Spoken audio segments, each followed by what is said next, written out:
Olá, amigos e amigas, estamos começando mais uma edição do nosso TVI News aqui pela TVI, canal 24.2 da sua operadora TV Cabo para o sul da Bahia. Um abraço a toda a turma da TVC aí, né?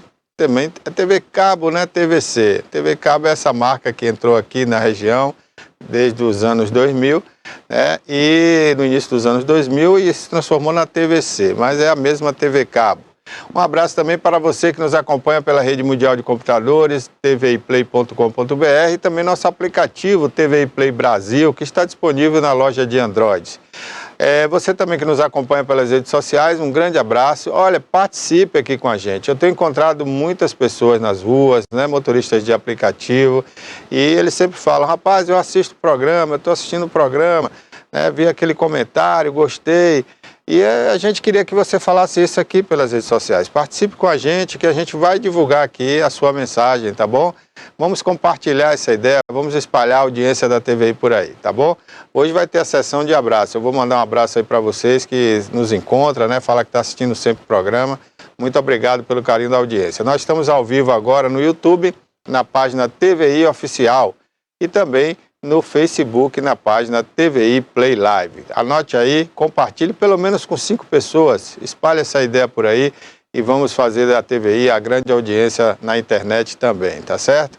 Obrigado a você.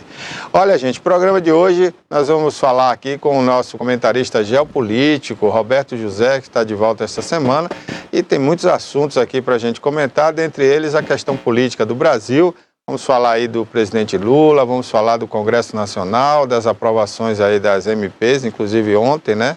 Tivemos aí, terminando já altas horas aí, a aprovação da medida provisória que regulariza a questão dos novos ministérios do atual presidente, do atual governo.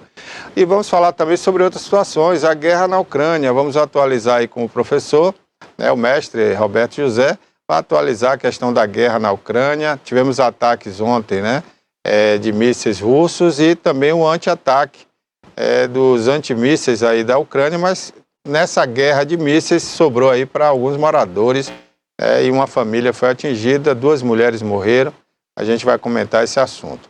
A preocupação dos Estados Unidos em enviar mais armas para a Ucrânia, né? Ele vai comentar isso também aqui para você, e se isso corre um risco aí de envolvimento, né, desses países nessa guerra, possibilitando aquilo que a gente já falava lá atrás, né? Será que isso não vai acabar numa terceira guerra mundial?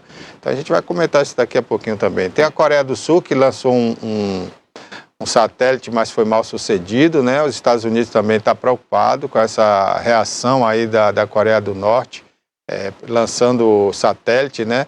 Segundo os Estados Unidos, esse satélite é não só para espionar, mas também para comandar possíveis mísseis aí de cruzeiro, né? Aqueles mísseis que podem atingir outros continentes. Então a gente vai comentar tudo isso aqui no programa com o mestre Roberto José. Bom dia, Roberto. Obrigado por você ter vindo aqui ao programa, né? Eu já estou dando uma prévia aqui do que vai ser aí seu comentário. Tá certo. Bom dia. Bárbara Oliveira, bom dia. Bom dia, Barbosa. Bom dia a todos que estão acompanhando o programa TVI News. Nós temos também notícias atuais e também vamos falar sobre enfermagem, sobre a Semana da Enfermagem com a Gisele Paixão, que ela é presidente do Conselho Regional de Enfermagem da Bahia. Daqui a pouquinho ela vai estar aqui junto com a gente, Barbosa. Ok, a Semana da Enfermagem já passou, é verdade, mas as enfermeiras, né, gozam de um prestígio na sociedade, porque, como eu disse aqui, é uma profissão muito importante, né, e depois do médico no hospital, a enfermagem é que comanda, né? Então o médico vai lá, prescreve, mas quem comanda, quem trata, quem cuida é a enfermeira. A gente vai falar sobre esse assunto com a representante do Corém aqui no programa ao vivo daqui a pouquinho. Bom, tudo isso e muito mais, e a gente já começa aí com a previsão do tempo para hoje, com Bárbara Oliveira. Algumas das principais cidades aqui do sul da Bahia, será que vai chover? Vamos falar também da nossa capital, Salvador. Vamos lá, Bárbara. Previsão do tempo para Ilhéus, temperatura máxima 29 graus, mínima 22 graus, probabilidade de chuva 7%, tempo parcialmente nublado. Para Itabuna, temperatura máxima 30 graus, mínima 20 graus, probabilidade de chuva 7%, tempo também parcialmente nublado. Em Guararema, temperatura máxima 29 graus, mínima 20 graus, probabilidade de chuva 15%, tempo parcialmente nublado. Em Itacaré, temperatura máxima 28 graus, mínima 22 graus, probabilidade de chuva 11%. Para essas cidades, todas tempo nublado.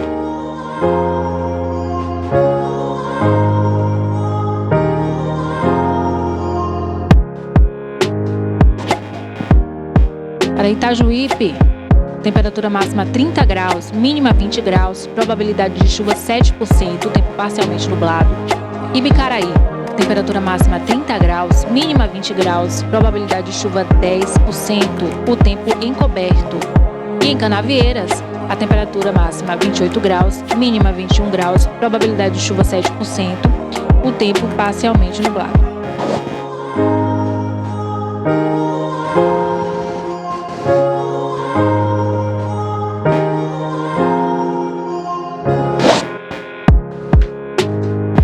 Para Salvador, temperatura máxima 28 graus, mínima 25 graus, probabilidade de chuva 8%, tempo parcialmente nublado. Em Porto Seguro, temperatura máxima 27 graus, mínima 21 graus, probabilidade de chuva 8%, tempo parcialmente nublado. E em Vitória da Conquista também tempo parcialmente nublado, temperatura máxima 27 graus, mínima 16 e probabilidade de chuva 3%.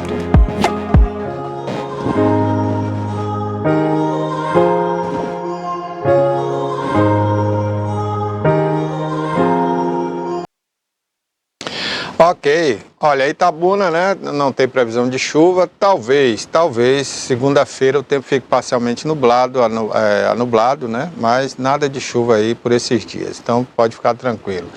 Bom, gente, o Roberto já está aqui com a gente vai comentar daqui a pouquinho, né, aqueles assuntos que eu falei aqui, mas eu já queria de antemão agradecer aqui o presente que eu acabei de receber, né, esse livro aqui autografado do mestre Roberto José, que é também especialista em segurança pública, né? E nesse livro aqui ele fala, né, por uma segurança pública democrática, cidadã e antirracista.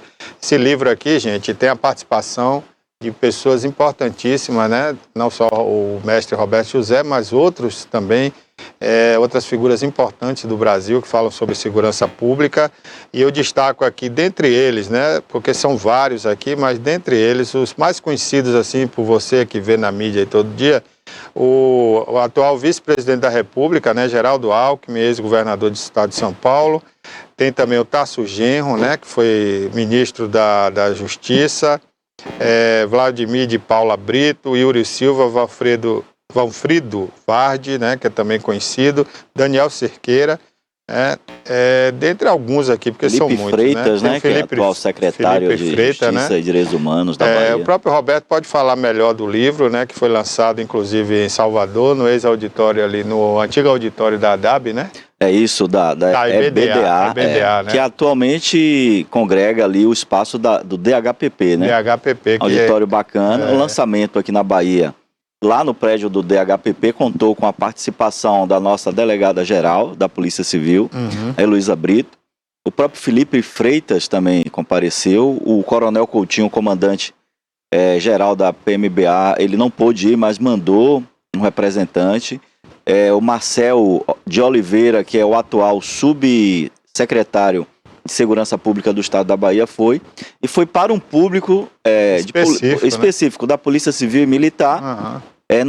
Para se falar de segurança pública democrática, cidadã e antirracista, tem que, antes de mais nada, que é um debate necessário, foi o tema do nosso seminário, debater isso com quem faz a segurança pública, que é a Polícia Militar e a Polícia Civil. Então foi bacana. Esse é um livro de vanguarda, traz esses temas importantes. O artigo do vice-presidente Geraldo Alckmin fala sobre a importância de um Ministério de Segurança Pública, que acabou sendo tratorado pelo Flávio Dino, né? Atual ministro de Justiça e Segurança Pública. Foi promessa, inclusive, de Lula, né? Se criar um Ministério de Segurança Pública. É verdade. Mas Dino não aprovou e acabou tratorando, porque a saída da Segurança Pública do Ministério de Justiça ia esvaziar o Ministério de Justiça. E Dino não... Mas, enfim, isso ainda está sendo discutido. Pode ser que numa reforma administrativa, a segurança pública é peça importante, né? E é aquilo que a gente discutiu lá no seminário. O modelo de segurança pública no Brasil, ele é um modelo que não é exitoso em seus índices, né? É preciso repensar esse modelo. Só tem aqui no Brasil Serra Leoa, Guiné-Bissau e Turquia. Esse modelo dual e anacrônico, né? Você tem duas polícias, uma militarizada e uma judiciária do lado. Esse modelo, ele vem junto com a família real, quando veio para cá, tempo do Império. Esse modelo, ele é maximizado, né? No período que a gente chama, no período de exceção de ditaduras, né? Vargas, e toma esse contorno atual na ditadura de 64. Na redemocratização, com a Carta Magna de 88, não há discussão, não se discute o modelo, foi colocado para o lado, né? Todas as outras instituições, Barbosa, foram reformadas, o Ministério Público ele ganha contorno, como é hoje, mas a segurança pública ninguém quis discutir, colocou debaixo do tapete. A gente precisa discutir, por isso que esse é um livro de vanguarda, traz essas figuras importantes para discutir isso. O meu tema é sobre o ciclo incompleto da atividade policial. É ruim esse modelo para o Brasil, né? A gente precisa de um ciclo completo. Eu citei até exemplo lá, a nossa própria região. Aí em um momento mais oportuno a gente pode detalhar. É isso aí, Roberto. É até bom depois a gente fazer um programa sobre esse tema, né? Inclusive você falou aí na época da Constituição, né? Que botaram esse assunto de lado para depois discutir, acabou que ficou e nunca discutiu. E nós tivemos aí durante essa transição, né? Entre democracia e ditadura, né? Nós tivemos ainda em alguns estados aquela ditadura, aqui mesmo na Bahia o ACM usava a polícia militar para combater manifestantes. A gente chama de braço armado do governador. Barbosa, nós temos no Brasil as polícias mais letais do mundo, que é a morte por oposição policial. E a Bahia hoje é o estado mais letal do Brasil, em números absolutos. Eu estou falando aqui da casa de mais de 1.000 mortes por ano. Quando você compara com homicídio doloso, aí sem colocar lesão corporal seguida de morte e latrocínio, só com homicídio doloso, a referência é de 20%, que a polícia de mortes praticado pela polícia. Claro que a gente chama de exclusão de ilicitude, né? Tá lá no Código Penal. Mas a cada 5 mortes, uma na Bahia é feita pela polícia, né? Dentro ou fora do serviço, no contexto da exclusão de ilicitude. É um modelo que a gente precisa repensar, né? E aí vem a questão das câmeras. Inclusive já essa semana chegaram aqui à Bahia, né? Isso, já fechou o contrato. Eu acho que agora é o momento de que essas câmeras comecem a chegar e fazer a parte de adaptação. Dado interessante, o batalhão mais letal do Brasil era a Rota de São Paulo. Caiu 97% a letalidade. Então existe alguma coisa, existe um exagero. E o livro fala de antirracismo, né? Não basta ser contra o racismo, é preciso ter uma posição antirracismo, antirracista. E só para temperar a coisa, né? A gente tem o chamado racismo estruturante, né? A chamada de, quando em abordagens policiais, né? Quem é que mais morre? A Bahia tem 78% de pessoas declaradas negras, mas quando você compara isso com as pessoas que morrem por oposição policial, esse número chega a 90%. E o mais chocante é que o policial também é negro, é preto, né? Como se diz hoje em dia, a gente não fala negro, mas é preto, né? É por isso que há uma discussão muito forte no STF e no Superior Tribunal de Justiça no contexto de fundada suspeita. Então, alguns flagrantes feitos pela Polícia Militar têm caído, flagrantes de drogas, por exemplo, por fundada suspeita. O que é fundada suspeita? E aí no jargão diz que o sujeito estava em atitude suspeita. O que é atitude suspeita? Então, o que levou a fazer essa abordagem? Então, algumas prisões em flagrante caem logo na primeira instância, que na verdade na audiência de custódia o juiz avalia as condicionantes de legalidade daquela prisão. Ele pode decretar a prisão preventiva ou relaxar a prisão daquele que foi preso em flagrante. E tem caído muita prisão exatamente por esse contexto. O que é a fundada suspeita para uma polícia que não pode investigar? Que a polícia militar é proibida de investigar. Ela só investiga crime militar. A polícia militar, na verdade, é para aquelas ocorrências de flagrante delito ou de prevenção, né, num evento. Exatamente. Fundada suspeita é para quem investiga, né? Eu investigo, eu venho acompanhando um traficante há muito tempo, eu tenho um relatório de inteligência, eu tenho um relatório de investigação, eu tenho uma fundada suspeita, mas a PM não tem. A discussão nossa é exatamente essa. O ciclo incompleto nos torna fragilizado. Então é importante a gente debater o ciclo completo da atividade policial, que a polícia militar possa fazer o ciclo completo. Porque uma vez entregando esse procedimento, o MP, que é o dono da ação penal, vai decidir se prossegue com a ação penal ou não. E o juiz de audiência, né, daquela famosa audiência de custódia, ele é na prática um juiz de garantias, né, que foi criado já por uma legislação, mas ainda não existe de direito, mas de fato já existe pelas audiências de custódia. Então, o juiz vai avaliar se existe os pré-requisitos de legalidade. Eu acho que é importante a gente avançar. A gente tem dificuldade de avançar em Brasília por conta das bancadas, né? Então, você tem uma bancada da Polícia Judiciária que é feita majoritariamente por delegados, e você tem uma outra bancada que é feita majoritariamente por oficiais superiores, mais uma turma do Exército. Só para você ter uma ideia, na legislação está que a Polícia Militar no Brasil, ela é força auxiliar do Exército, portanto ela em tese é submissa ao Exército, mas ela também, o comandante em chefe dela são os governadores. Então é uma polícia que tem 2 chefes. Então a gente precisa discutir isso, não dá para ser dessa forma. Nós precisamos, Barbosa, avançar, porque nós, da segurança pública, precisamos entregar para a sociedade um produto melhor. Esse livro discute isso. Quem tiver interessado, entra lá no Amazon, tá vendendo também lá. Beleza. Tá aqui, ó, vou mostrar mais uma vez, né? Tá aqui a capa, né? E a contracapa tem aqui todos os participantes desse livro, né? Que eu citei há pouco alguns aqui. Dentre eles, o mestre aí em Geografia e especialista em Segurança Pública, professor Roberto José. Por falar nisso, eu estou na linha também, está online aqui, o Gustavo Magalhães, de Vitória da Conquista, que é advogado, né? E eu tenho certeza que ele também quer participar desse papo aqui com a gente. Bom dia, Gustavo. Bom dia, Barbosa. Bom dia, Roberto. Bom dia, Bárbara. Na verdade, eu quero até... Sou fã de Roberto. Eu assisto, sempre eu estou aqui no meu cantinho assistindo a facilidade que ele fala da segurança pública, como especialista, e também de outros assuntos, né? Não é só isso, é aquele cara que sabe tudo, né? É o Google, é o seu Google aí do celular. Dizer aqui que é uma enciclopédia aqui, viu, Gustavo? Abafa. O homem estuda mesmo. Eu ia perguntar se ele tem algum parentesco com judeu, se ele é judeu, né? Porque outro dia o Rabino falou aqui, disse que o segredo do judeu é que ele lê tudo, estuda tudo, né? Esse é o segredo. Verdade, eu tenho um parentesco distante com os turcos, né? De repente tem uma relação. Então tem, tá vendo aí? Então tem mesmo. Tem mesmo. Aí eu peguei outro dia um Uber em Salvador e ele explicando exatamente isso, que o judeu teria que ter 3 formaturas e falar 2 idiomas, então deve ser por aí.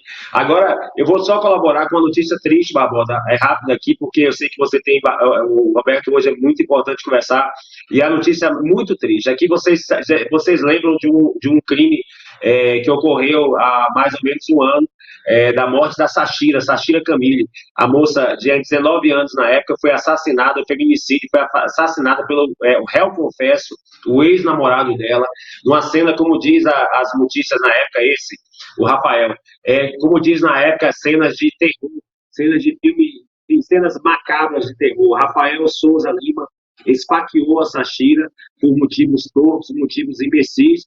Sachira não morreu, ela ficou agonizando ainda dentro do carro. Rafael, esse criminoso, réu confesso, está preso. Rafael levou para um outro cidadão, o Marcos Vinícius, e o Marcos Vinícius terminou de fazer o serviço. É bem assim o que consta. Esse aí foi o Felipe. Esse é o Felipe. Felipe fez o contato de Rafael com Marcos Vinícius. Marcos Vinícius foi o assassino de Sachira. E esse primeiro é o Marcos Vinícius, o do meio Rafael, e Felipe. Felipe é um rapaz que indicou quem poderia matar Sachira. Então, criminoso tanto quanto. Os 2 primeiros estão presos, ainda estão presos, aguardando o julgamento, presos. E o Felipe, ontem, foi solto pelo STJ, porque o Supremo Tribunal de Justiça considerou que Felipe não participou diretamente do evento crime. Ele participou por conluio com os assassinos, mas não estava no momento do crime, que só foi praticado pelo Rafael e pelo Marcos Vinícius. Na verdade, pelo Marcos Vinícius e iniciado por Rafael. Uma coisa absurda, uma coisa dantesca, uma coisa nojenta, uma coisa que nos deixa assim, muito triste há muito tempo. Só que a triste coincidência, Felipe foi solto ontem, no aniversário de Sachira. Então, infelizmente, a gente está aqui consternado, a população de Vitória da Conquista está muito triste por isso, porque, coincidentemente, parecendo uma coisa bem... É lógico que todos têm direito à defesa, mas ele é uma defesa absurda, né? Eu acho que o Roberto vai comentar sobre isso. É uma defesa que dói na gente, mas todo mundo, eu como advogado sei que todo mundo tem direito à defesa, mas Felipe não tem defesa. Felipe não tem motivo, não teria motivo algum para fazer isso. Simplesmente Felipe se meteu numa confusão e na morte de uma criança, de uma moça de 19 anos de idade. Felipe participou, ele fez a junção desse primeiro Marcos Vinícius, que não conhecia o Rafael, o assassino, e Felipe vai, apresenta e diz: Marcos Vinícius pode matar a Sachira, e inclusive escondeu o carro de Rafael. Ou seja, como é que a pessoa conhece um assassino? Felipe conhecia o assassino, por que ele conhecia? E Felipe fez a junção de Marcos Vinícius com o Rafael, a macabra história da morte de Sachira, que completou mais de um ano, e ontem Felipe foi solto pelo Superior Tribunal de Justiça. A gente volta aí para o estúdio e, infelizmente, triste, a notícia foi triste mesmo. Como diz o popular, né? Quem morreu é que perdeu a vida e acabou, né? Porque isso aí nunca se conserta, por mais que seja feita justiça, nunca vai ter uma justiça, né? Que vá trazer de volta a vida. Então, infelizmente, é uma coisa triste para a sociedade, para todos nós. E essa família aí também, desse rapaz, com certeza está abalada, acabou a família, né? Então, é um negócio aí que é inexplicável até, né, para a gente que convive em sociedade admitir isso, né? Mas um rapaz jovem desse que, né, teria um futuro diferente pela frente, faz uma barbaridade dessa. É terrível, Gustavo. Olha, ontem você mostrou aqui também aquela agressão do policial. Ali foi que estado, Gustavo? Que aquele policial socou, né, uma senhora de idade. Foi em São Paulo, né? A gente está falando aqui agora, né, sobre a agressão da polícia, né? E você vê, lá já tem câmeras em policiais e aconteceu aquilo, deve ser alguma cidade do interior. E alguém estava filmando com o celular e ele não gostou ainda, inclusive queria tomar o celular da pessoa, né? Mas isso. Se eu não me engano, Barbosa, eu não me lembro, mas eu acho que o policial que vai agrediu a senhora, ele está sem a câmera.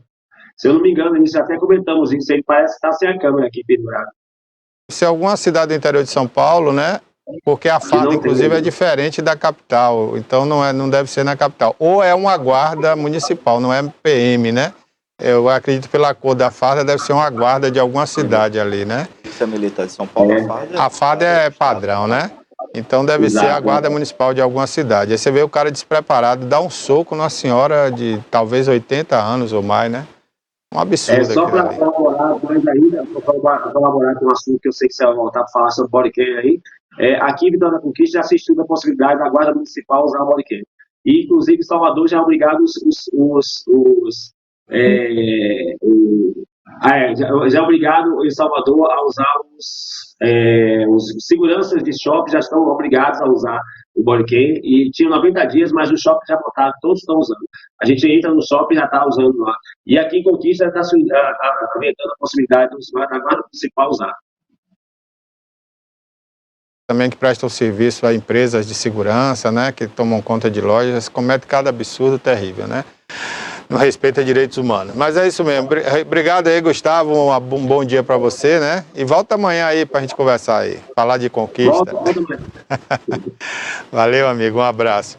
Bom, agora a gente vai falar sobre o Corém, né? Antes de Roberto José. Sim, vai passar o link aí, né? Para a gente falar de enfermagem, Roberto. Mas você vê, né? A segurança pública realmente é isso que a gente falou aqui há pouco, né? Carece aí de uma discussão muito profunda e mudanças realmente, né, na estrutura, como você falou. Isso é aquilo que a gente chama da repressão qualificada, né? Eu sempre costumo dizer, Barbosa, que falar em política de segurança pública, a parte da polícia, né, polícia militar, polícia civil, polícia federal, ela é só a ponta do iceberg. A política de segurança pública, ela é promoção à segurança. Então ela tem uma relação direta com a educação, ela tem uma relação direta com mobilidade urbana, com iluminação pública, com transformação e ocupação de áreas urbanas, com geração de emprego e renda. As cidades que conseguiram vencer e hoje ser referência, uma delas é Medellín, né? E fez isso após uma reforma ampla feita no âmbito nacional, né, na Colômbia, pelo Álvaro Uribe, em 2002. 2004, você tem o Sérgio Fajardo, prefeito da cidade, que modificou toda a filosofia, né, de guarda, né, e a filosofia de segurança pública. E outra coisa, a gente discute o ciclo incompleto da atividade policial, mas também é importantíssimo, nesse contexto, trazer a discussão sobre a participação dos municípios na segurança pública, desde a prevenção primária à violência, que é fundamentalmente competência do município, à questão das guardas municipais, né? Porque o que é que a gente tem visto no Brasil? Mais do mesmo, né? Alguns prefeitos acham que as guardas municipais são pequenas polícias militares. Não são, a competência constitucional é outra. A gente precisa fazer aquele policiamento comunitário de proximidade, sim, através da presença ostensiva de uma viatura de uma guarnição. Você faz o ostensivo preventivo, mas o objetivo ali é patrimonial. Mas, para além disso, é o chamado policiamento comunitário, né, de proximidade, porque o município está muito mais próximo, né? Aliás, eu costumo dizer que Estado e União são peças de ficção científica, né? É uma criação, uma ficção, melhor dizendo, não científica. É uma ficção, as pessoas moram no município. E o papel no município, na política de segurança pública, é de extrema importância. E a guarda também o é, no sentido do seu policiamento ou das suas rondas comunitárias de presença mesmo. É isso aí. Eu queria aproveitar aqui, Roberto, mandar um abraço aqui para Vicente Formigli, né, que está assistindo a gente, fala que assiste todo dia, gosta muito do programa. Um abraço, Vicente, muito obrigado, né? Vicente, inclusive, faz um trabalho bacana para quem gosta de literatura, né, quer escrever um livro, mas não tem o domínio da coisa, né? Ele formata o livro, faz a correção, né? Bacana, né? Então, um abraço aí para o Formigli, né? Vicente Formigli, que está assistindo a gente. Um abraço para o Jadson, né? Que é motorista de aplicativo, também assistindo a gente aí. Um forte abraço. O vendedor aí da loja aí da Cinquentenário, que eu passei também, falou aí, ó, tá assistindo sempre. Obrigado aí pelo carinho da audiência. E o Queiroz, várias pessoas que eu tenho encontrado na rua, rapaz, todo dia, e acabo não anotando o nome, né? Peço até perdão. Eu acabo esquecendo. Mas você pode entrar no chat aí da TVI, no YouTube, e deixar seu recado lá, sua mensagem, que eu registro aqui, ou a Bárbara, viu? A gente vai mandar um abraço para você aí, tá bom? Bom, quando o Corém já tá na linha, então vamos lá. A gente está com a Gisele aqui, pelo link ao vivo. A Gisele é presidente do Conselho Regional de Enfermagem da Bahia, né? Gisele Paixão. Bom dia, Gisele, tudo bem? Bom dia, tudo bem? Estou sem áudio aqui. Ok, Gisele, bom dia, obrigado por você participar do nosso programa, né? Prazer tê-la aqui com a gente, para a gente falar um pouco dessa categoria aí, né? Muito importante para todos, né? Que acabam uma hora ou outra precisando aí do atendimento no hospital, no posto, numa clínica, né? Sempre tem ali um enfermeiro, então é uma profissão muito importante e a gente quer falar um pouco aí sobre essa profissão. Obrigado por ter aceito nosso convite, viu? A gente que agradece pela oportunidade do espaço. É um prazer estar na TVI News falando sobre a nossa profissão e de temáticas tão importantes para a nossa categoria, Barbosa. Eu queria começar falando com você sobre o piso salarial, né? Que foi colocado aí desde o ano passado, foi para o Supremo Tribunal, paga, não paga, de onde vem o dinheiro. Eu queria que você falasse um pouco aí como é que está essa situação. E como você viu, né, esse piso salarial sendo colocado aí para os profissionais da enfermagem. Aqui na Bahia, em especial, é onde se pagam os menores salários. Hoje nós temos técnicos de enfermagem ganhando um salário mínimo e um enfermeiro de nível superior ganhando cerca de R$2.000. Então, esse piso salarial ele vem trazer um reconhecimento e uma valorização para a nossa categoria. Nós passamos por todos os trâmites legais até se tornar lei, que é a Lei 14.434. Hoje nós estamos num processo de repasse desses recursos. Saiu a portaria 597 do Ministério da Saúde e já está determinado o repasse desse valor para subsidiar o pagamento do piso salarial da enfermagem.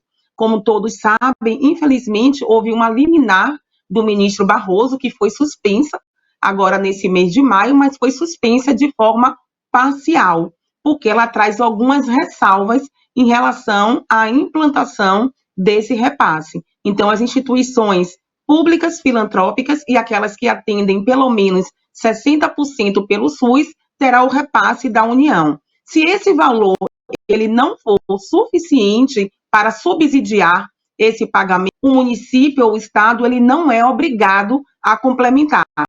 Nas instituições particulares, prevê a possibilidade de acordo coletivo, isso junto ao sindicato, mas nós esperamos também o sindicato para que a lei ela seja cumprida na íntegra. Nós vemos, né, o início do julgamento pelo STF, onde o ministro Fachin, ele foi também favorável ao ministro Barroso, mas ele traz a ressalva que a lei 14.434 deve ser na mente do se o profissional atue, seja público ou privado, de forma igualitária, respeitando o que consta na lei. Sua internet, Gisele, está com algum problema aí, né? Não sei se é a sua ou a nossa, mas está tendo um probleminha. Eu gostaria de reiniciar esse link aí para ver se a gente entende melhor o que você fala aí. Deu para entender bem até o momento que você começou a falar do Supremo Tribunal Federal, tá bom? Então vamos ver se a gente reinicia aí para ver se melhora essa comunicação, para que as pessoas possam entender melhor. Mas é isso aí, né? A gente vê a dificuldade, né, de se pagar um piso decente a um profissional. Agora, assim, eu acho que tudo é que o Brasil também é mal acostumado, né? A gente vê aí empresas como a Santa Casa aqui, por exemplo. A Santa Casa sempre chora com o pires na mão de que o repasse do governo é pouco para atender os pacientes do SUS. Tudo bem, mas a Santa Casa só atende um percentual pequeno da capacidade do hospital para o SUS. A maior demanda dela é particular, é plano de saúde, né? Então não justifica se pagar um salário tão baixo aos enfermeiros. Paga bem aos médicos, né? Os médicos recebem muito bem, por que os enfermeiros não podem receber bem? E a Santa Casa, né, como eu disse, tem uma parte muito pequena que atende aí a parte do SUS. E a maioria é particular. Então, eu acho que esse choro não se justifica muito. E o enfermeiro, como eu disse, é muito importante. Eu, por exemplo, eu perdi uma irmã na Santa Casa porque não tinha um enfermeiro no dia para atender. Ela teve um edema de glote, né, e não tinha um enfermeiro ali para fazer uma emergência. Ela era alérgica, né, a um remédio. Então, a falta de um enfermeiro pode matar pessoas, né? Então, o enfermeiro é importantíssimo no hospital. E não tinha nenhum auxiliar sequer, viu? Então, a Santa Casa ela não pode se queixar muito. Ô, Gisele, você voltou agora, né? A internet parece que agora estabilizou mais. Você falava aí da questão que foi para o Supremo Tribunal, né? Teve o voto do Barroso. Eu queria que você complementasse aí. Eu estava falando em relação ao voto, né, do ministro Fachin, que foi favorável ao restabelecer o piso salarial da enfermagem, só que ele é a favor que a Lei 14.434 ela seja implantada na íntegra, independente do setor que o profissional atue, seja ele público, privado, filantrópico ou a rede suplementar. E agora, né, o ministro Gilmar Mendes, ele pediu vista do processo. Então, ele tem até 90 dias para devolver esse processo e retornar novamente esse julgamento. Mas nós acreditamos que nós já temos 2 votos a favor do piso e esperamos que os demais ministros sejam favoráveis à lei na sua integralidade.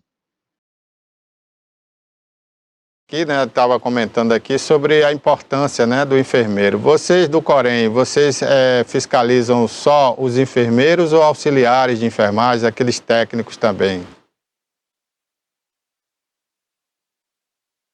A gente fiscaliza toda a categoria. Na verdade, a gente fiscaliza o exercício profissional. Eu consegui acompanhar um pouco você falando em relação, né, às Santas Casas. Inclusive, nós temos a equipe de fiscalização que fiscaliza as instituições de saúde. Em relação à Santa Casa de Itabuna, nós encaminhamos uma fiscalização. Eu vou explicar um pouquinho como é que acontece a fiscalização. Nós encaminhamos uma equipe de fiscalização de forma, né, surpresa, a instituição não sabe que o Corém está indo, e aí tem os requisitos técnicos que a instituição precisa atender, desde o quantitativo de profissionais, em relação a ter POP, fluxo, os profissionais estarem de forma regular com o Conselho. Então, em relação à Santa Casa de Misericórdia de Itabuna, ela foi notificada devido à questão de subdimensionamento, ou seja, tinha um quantitativo inferior do que é estabelecido na Resolução 543 do COFEM. Ela foi notificada e, a retornar a fiscalização, né, dá um prazo, então retornou e ela não tinha cumprido com o estabelecido. Então, nós entramos com uma ação civil pública e tivemos êxito. Então, ela foi obrigada a fazer a contratação de 11 enfermeiros. É essencial, né, que tenha essa supervisão dos técnicos e auxiliares nas atividades de enfermagem que são desenvolvidas, porque isso coloca em risco a vida, né, da população. Então, a supervisão, ela é essencial. Então, nós tivemos essa vitória e eu também tomei ciência, através da fiscalização, que, né, após essa ação, a instituição ela regularizou tudo que foi notificado. Teve no comando lá da Santa Casa hoje, né, o provedor é um advogado, inclusive, né, Francisco Valdés. Então, realmente, uma vez notificado, eu tenho certeza que ele cumpre tudo direitinho. Bárbara. Gisele, o Corém tem agora uma nova sede em Itabuna. Conta pra gente o que isso muda para a região. Exato. No final do ano passado, nós, né, nós buscamos uma nova subseção, uma estrutura com mais conforto e qualidade, pensando também na localização. E com isso, nós beneficiamos mais de 10 mil profissionais. A nossa gestão, ela encontrou algumas subseções fechadas e outras em condições precárias em relação à estrutura. Então, nós conseguimos reabrir todas as 5 subseções que foram fechadas em diversos municípios, bem como estamos estruturando as que estão abertas. Gisele, para a gente finalizar, eu queria que você falasse, né, quais foram, né, as últimas vitórias aí dessa profissão tão bonita, né, tão bacana como a gente falou aqui, pelo menos aqui no âmbito da Bahia, já que você falou que aqui é um dos lugares onde se valoriza menos, né, na questão salarial ao profissional. Exatamente. A gente sabe, né, que na pandemia nós tivemos uma visibilidade muito grande para a sociedade em relação à importância da nossa profissão. E com isso nós tivemos, né, 24 horas beira-leito com o paciente, dando todos os cuidados necessários para o seu restabelecimento.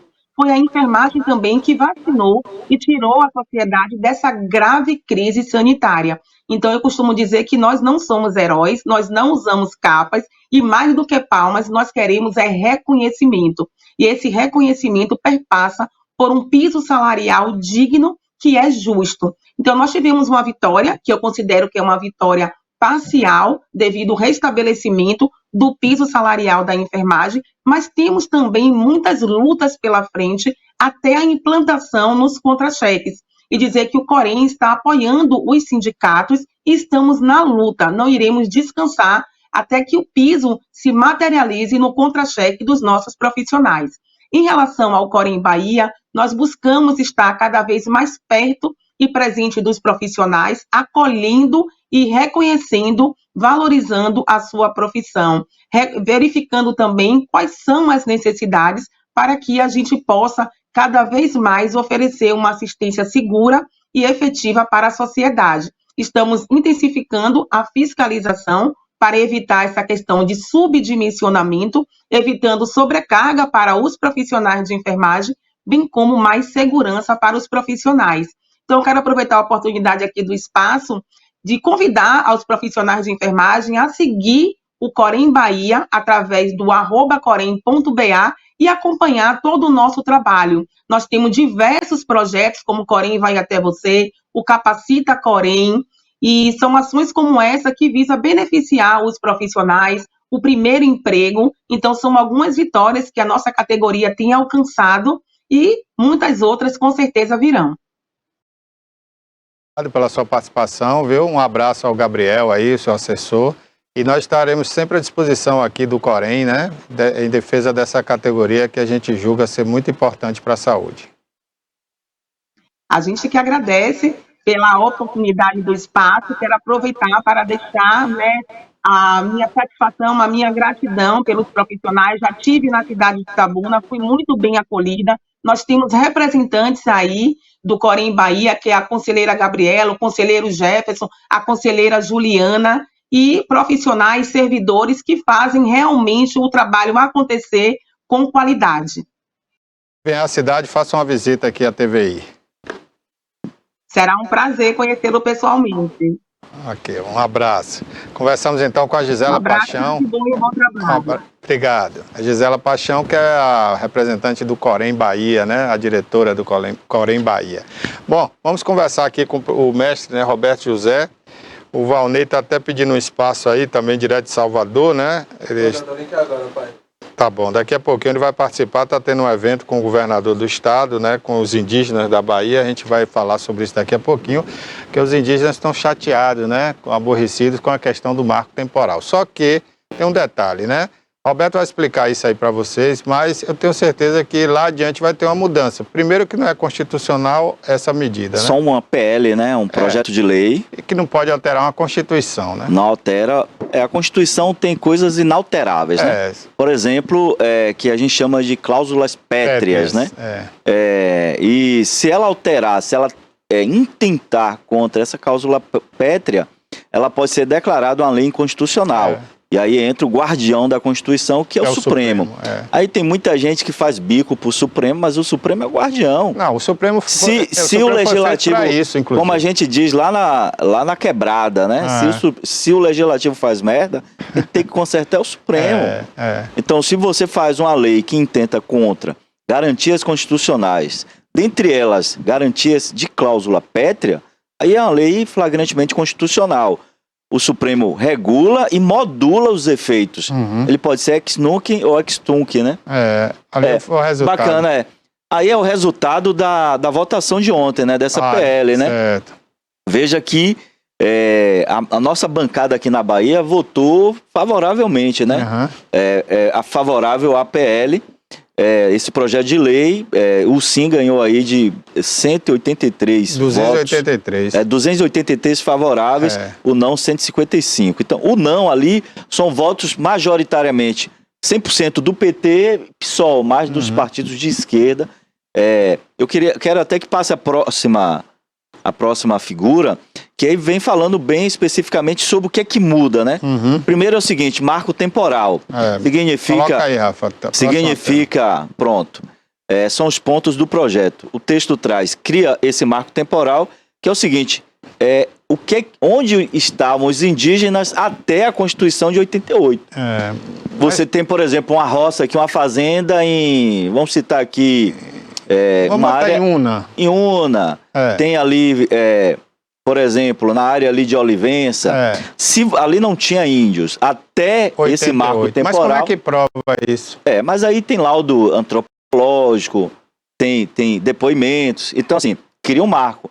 Então o índio não pode dizer que é dele aquela terra, embora tenha sido antes, ele não está naquela área. Lá, morando lá. Porque, assim, historicamente, nós chegamos aqui, os índios já estavam, né? A gente chama de povos pré-colombianos ou comunidades tradicionais, né? Então, esse marco também vai permitir um contrato de cooperação entre índios e não índios para atividades, inclusive, econômicas. Tira a tarja aí, Rafa. Tira a tarja aí, né? Também possibilita a utilização... estatal, né? Para utilidade pública. Pode passar a próxima, Rafa, para a gente estar comentando aqui. O que é que significa? Primeiro, a cooperação entre índios e não índios e até o Estado. Recentemente nós tivemos uma situação que o Ministério Público de Roraima entrou com ação civil pública contra alguns índios daquele cinturão indígena lá em Roraima, em que os índios estavam fazendo contrato com empresas para usufruir da terra para plantio de arroz e soja. que até aquela época, era um plantio ilegal, porque não se permitia... Pode deixar essa divide figura a tela aí. com ele aí, Rafa. Não se permitia uma cooperação desse nível. O índio não podia fazer uma cooperação para exploração daquela terra. E que é uma terra que a gente chama são muito próximo ao que a gente tem nos Pampas Gaúcho, né? Que facilita a produção de arroz, de soja, É uma de terra grãos. encharcada, né? Um pouco. Não é charco, não. É uma terra que permite uma produção. Porque o arroz pra uma geralmente é cultivado, né? A agricultura com água, mecanizada. Mas você tem áreas de arroz, a sem água. risicultura, né? Que você consegue colocar água e depois abrir para que ela drene, né? e o arroz amadurecer. Mas também soja, milho. Então, a gente chama de área que eu consigo automatizar a produção. Entrar com máquinas e tal. Então, foi feita uma parceria que não permite, que a lei não permitia, que a lei proibia. Hoje, esse PL permite. Então, assim, isso é um lado bom, mas também, por outro lado, você vai acabar permitindo também mudanças na cultura indígena, que o índio ele vive majoritariamente da exploração da floresta, da exploração da biota que existe ali, da questão florestal. Diferentemente dos índios norte-americanos, dos índios canadenses, que, por exemplo, você tem área indígena lá e os caras estão em cima de bacias de hidrocarbonetos, de petróleo. E aquele petróleo é deles, eles só negociam com o Estado. É diferente no Brasil. O Brasil, quando você compra uma terra, você só tem a parte do solo. O que é o solo? É a parte viva que você consegue plantar, onde vai até necessariamente a raiz.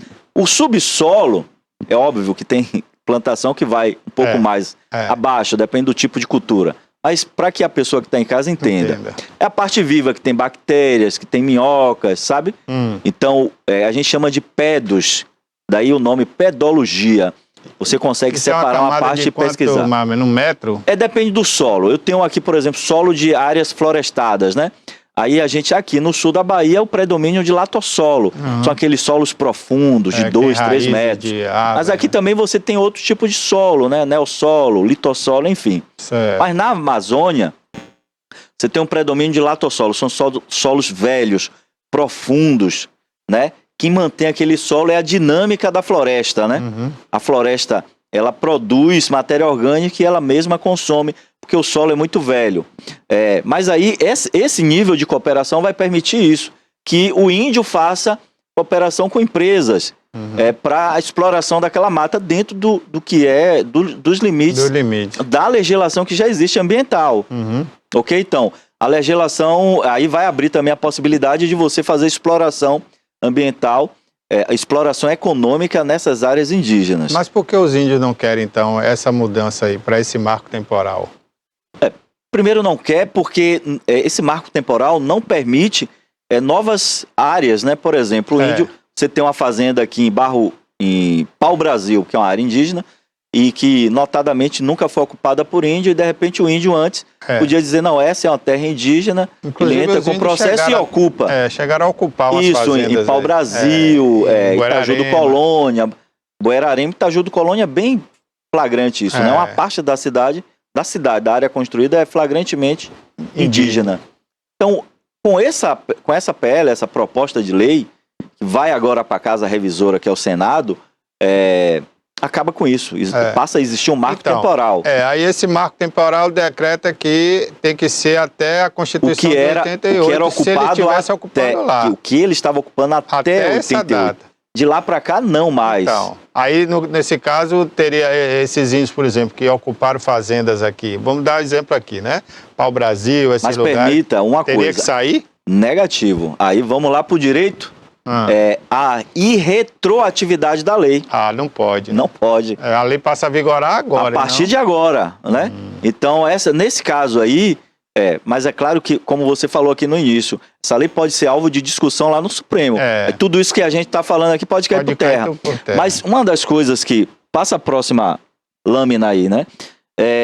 Por exemplo, isso, bacana essa parte. Instalação de bases, unidades e postos militares, demais intervenções militares, a expansão estratégica de malha viária, exploração alternativa de energia de cunho estratégico, olha estratégico, palavra estratégico, e resguardo das riquezas de cunho estratégico. Ou seja, o índio está lá, e eu tenho lá uma bacia de hidrocarbonetos, né? Uma bacia petrolífera. Posso entrar lá e dizer, ó, dá uma parte aí, a gente vai começar a explorar aqui, porque isso aqui é estratégico, isso aqui é energia. Antes era proibido. Terra indígena não podia ser mexida. É só de usufruto do índio. Né?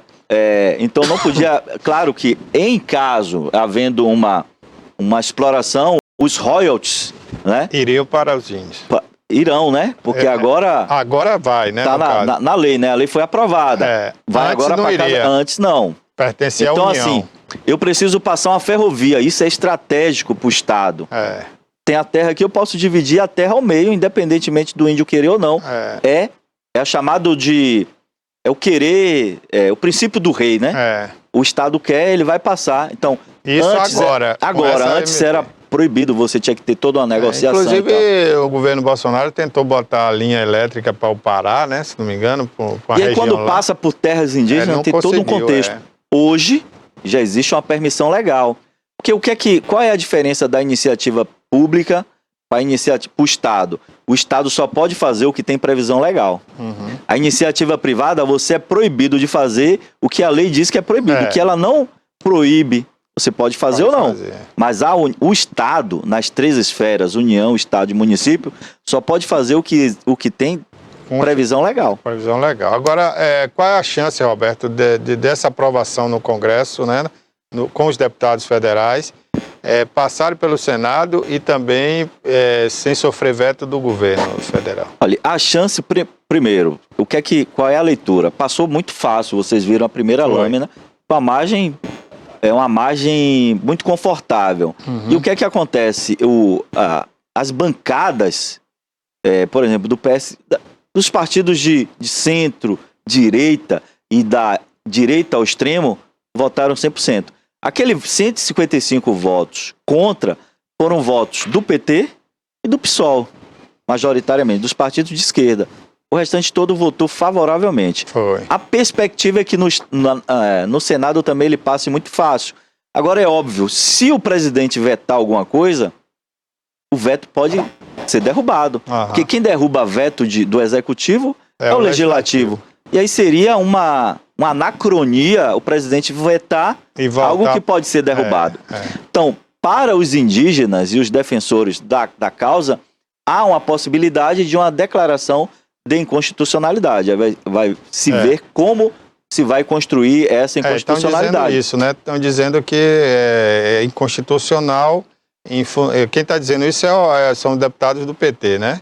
Que é uma inconstitucionalidade porque na Constituinte reza diferente, né? A Constituição ela trouxe bem assim um resguardo de direito dos indígenas. Desses povos tradicionais, os pré-colombianos, né? Estavam aqui antes. Então, o que acontece? Essas terras são terras, na maioria das vezes, preservadas e de usufruto apenas e tão somente do índio, né? Desses povos. Então, assim, agora abre-se possibilidade de exploração econômica com participação da iniciativa privada e de uso por interesse estratégico do Estado. É o exemplo que você deu aí. Que é o exemplo. Então você tem os indígenas, por exemplo, dos Estados Unidos e do Canadá, que já fazem isso há muito tempo. Mas eles não vivem como... eles vivem como uma sociedade já sob influência desse modelo de mundo que a gente tem. Se adaptou à sociedade. Mas, Barbosa, é importante preservar aqueles índios que vivem necessariamente da exploração da floresta, né, as comunidades tradicionais como tal. Inclusive, essa introdução vai acabar modificando muito isso. Então, a discussão dos defensores, né, tradicionalmente, nesse contexto. Tem algumas pessoas alguns profissionais, né, que estudam a área e tudo mais, falando sobre essa decisão de que o índio, ele é muito explorador, ele chega naquela região, ele explora até acabar todas as reservas naturais, depois vai embora. Mas tem índios que vivem lá na Amazônia, nas reservas, até hoje e nunca destruiu nada. O modelo é de exploração extrativista, né? Ele vem e, assim, o índio, ele vai, de fato, mudar de local. Ele vai, à medida que o que ele consome, né, vai diminuindo, não é acabar, diminuindo, porque o modelo é sustentável. Né? O peixe, por exemplo, ele vai nascer de novo. Pois é, agora, né, o peixe pode prejudicar se há montante, né? Na parte alta, a montante é isso, na parte alta do rio, eu tenho lá uma empresa explorando minério. E aí, com certeza, o rio vai estar, como está lá, né? Em boa parte da Amazônia e do Pará, a exploração é do ouro, né? Então, assim, aqueles rios estão todos contaminados com mercúrio, isso vai acabando diminuindo a viscosidade dos rios, né? Ou seja, a quantidade e a variedade de peixes. Tem peixe que a gente chama de bioindicador. Por exemplo, o pitu. O pitu era muito conhecido aqui. A gente tinha pitu no Rio Cachoeira. Hoje não tem. O pitu é um bioindicador. O pitu só dá em águas boas, limpas. Então, assim, você vai perdendo logo. E aí, essa comunidade, ela precisa necessariamente mudar de local, porque você tem mais condicionantes para essa exploração. Fora que o índio, ele não só vive da exploração da floresta, né? Mas o índio, até os mais, de vivências mais primitivas, ele já domesticou a mandioca, então ele já tem um plantio de mandioca, ele já consegue domesticar algumas aves, ainda aqueles que vivam mais no sentido mais primitivo da palavra, né? Mas preservar essa vivência desses povos tradicionais é muito importante para uma nação como a nossa. E ela tem uma garantia constitucional. Então, segundo os estudiosos no assunto, que pesquisam mais sobre isso, talvez isso vai encontrar uma barreira lá no STF. É isso aí. Por falar nisso, né, a gente está aí direto de Salvador, não é isso, Bárbara? O Valnei, ele tá ao vivo aqui no link para passar as informações pra gente. A gente falar índio, o Valnei também é índio. Indígena, né? Agora é indígena. Indígena, não é mais índio, não? Não, então ele vai conversar índio, com a mas gente. a palavra mais correta agora, né? Povos indígenas. Politicamente correta é povos indígenas, Valnei, povos originários, Vamos lá, Valnei, bom dia. Nós temos mais 4 anos. Nós temos 3 anos e 6 meses. Valnei está mostrando aí, né? No momento o governador Jerônimo, que é indígena também, né? E somos nós. Está falando ali, é descendente indígena ele. Outros governos passaram e fizeram o que fizeram. Esse evento aí é ao vivo, né? Está acontecendo em Salvador. O Valnei não está ouvindo a gente não, né? Estão aí. Então vou resumir aqui. Está chegando aí daqui a pouquinho também o Baião de 2. Com a presença de representantes do Ministério do Meio Ambiente, né, e mudança de clima, das embaixadas da Itália, Alemanha, Emirados Árabes Unidos e França, do Programa das Nações Unidas para o Desenvolvimento, PNUD, além de representantes dos povos indígenas e tradicionais aqui do Brasil. O governador Jerônimo fala nesse momento, está lançando o programa Bahia Mais Verde, né? O Jerônimo está muito alinhado aí com a política nacional do presidente Lula, né? Tanto no combate à fome, como nessa questão da proteção do meio ambiente, dos povos indígenas, povos originários, né? Como a gente disse aqui. E o Valnei está fazendo essa transmissão no lançamento do programa Bahia Mais Verde, né? Que está sendo lançado nesse momento aí, a palavra do governador Jerônimo. Muito obrigado aí, Valnei, por mostrar para a gente, né, essas imagens aí, direto de Salvador, o representante de vários países europeus aí e a presença dos povos indígenas nesse evento. Obrigado, Valnei. Ô Roberto, hoje o tempo não deu para a gente falar sobre a guerra, né? Está chegando aí o Baião de 2, mas eu queria já deixar o convite. Você pode vir amanhã para a gente falar um pouco sobre isso? Tranquilo, pode sim, a gente volta aqui. Pronto. A gente precisa falar aí sobre a guerra, a atualização dela, mas também a questão do combustível, né? Isso que eu queria falar também. Vem aí mudou a unificação do ICMS, agora, né, do ICMS. Porque o ICMS agora ele não vai ficar variável, ele vai ser fixo no Brasil. Mas eu queria que você falasse isso amanhã, né? Porque assim, para alguns estados o petróleo ficou mais barato, o combustível. Para outros ficou mais caro. E a gente precisa trazer o caso específico da Bahia. Porque a Bahia, a gente saiu de um monopólio estatal para um monopólio privado, que é muito mais perverso. Monopólio não é bom em lugar nenhum. É sempre importante você ter a disputa saudável, né? Agora, quando os entes que disputam cartelizam, como é o caso de algumas cidades, eu acho que Itabuna não tem cartel aqui, né? Deus tá vendo. Então os caras combinam o preço. Rapaz, aqui se a gente for falar em cartel é brincadeira. Botar chocalho, ninguém dorme, né?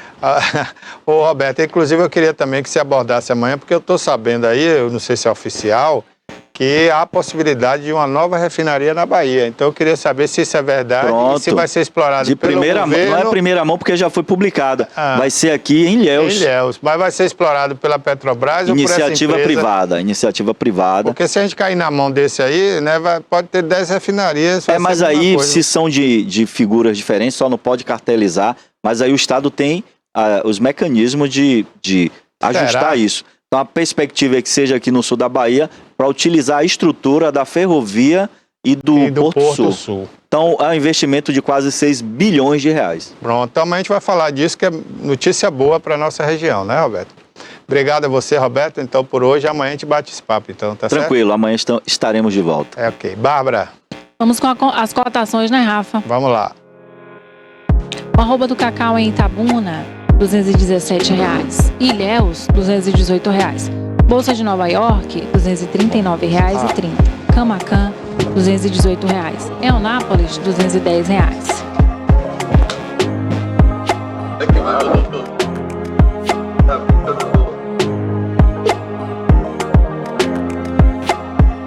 Arroba do boi 15 quilos, Feira de Santana, R$ 260,00. Itapetinga, R$ 240,00. Teixeira de Freitas, R$ 230,00. Salvador, R$ 255,00. E Eunápolis, R$ 245,00.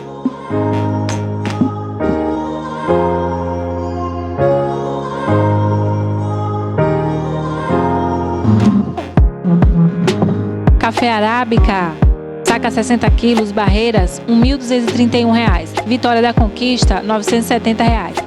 Bolsa de Nova York, R$ 1.269,89. Luiz Eduardo Magalhães, R$ 1.050,00.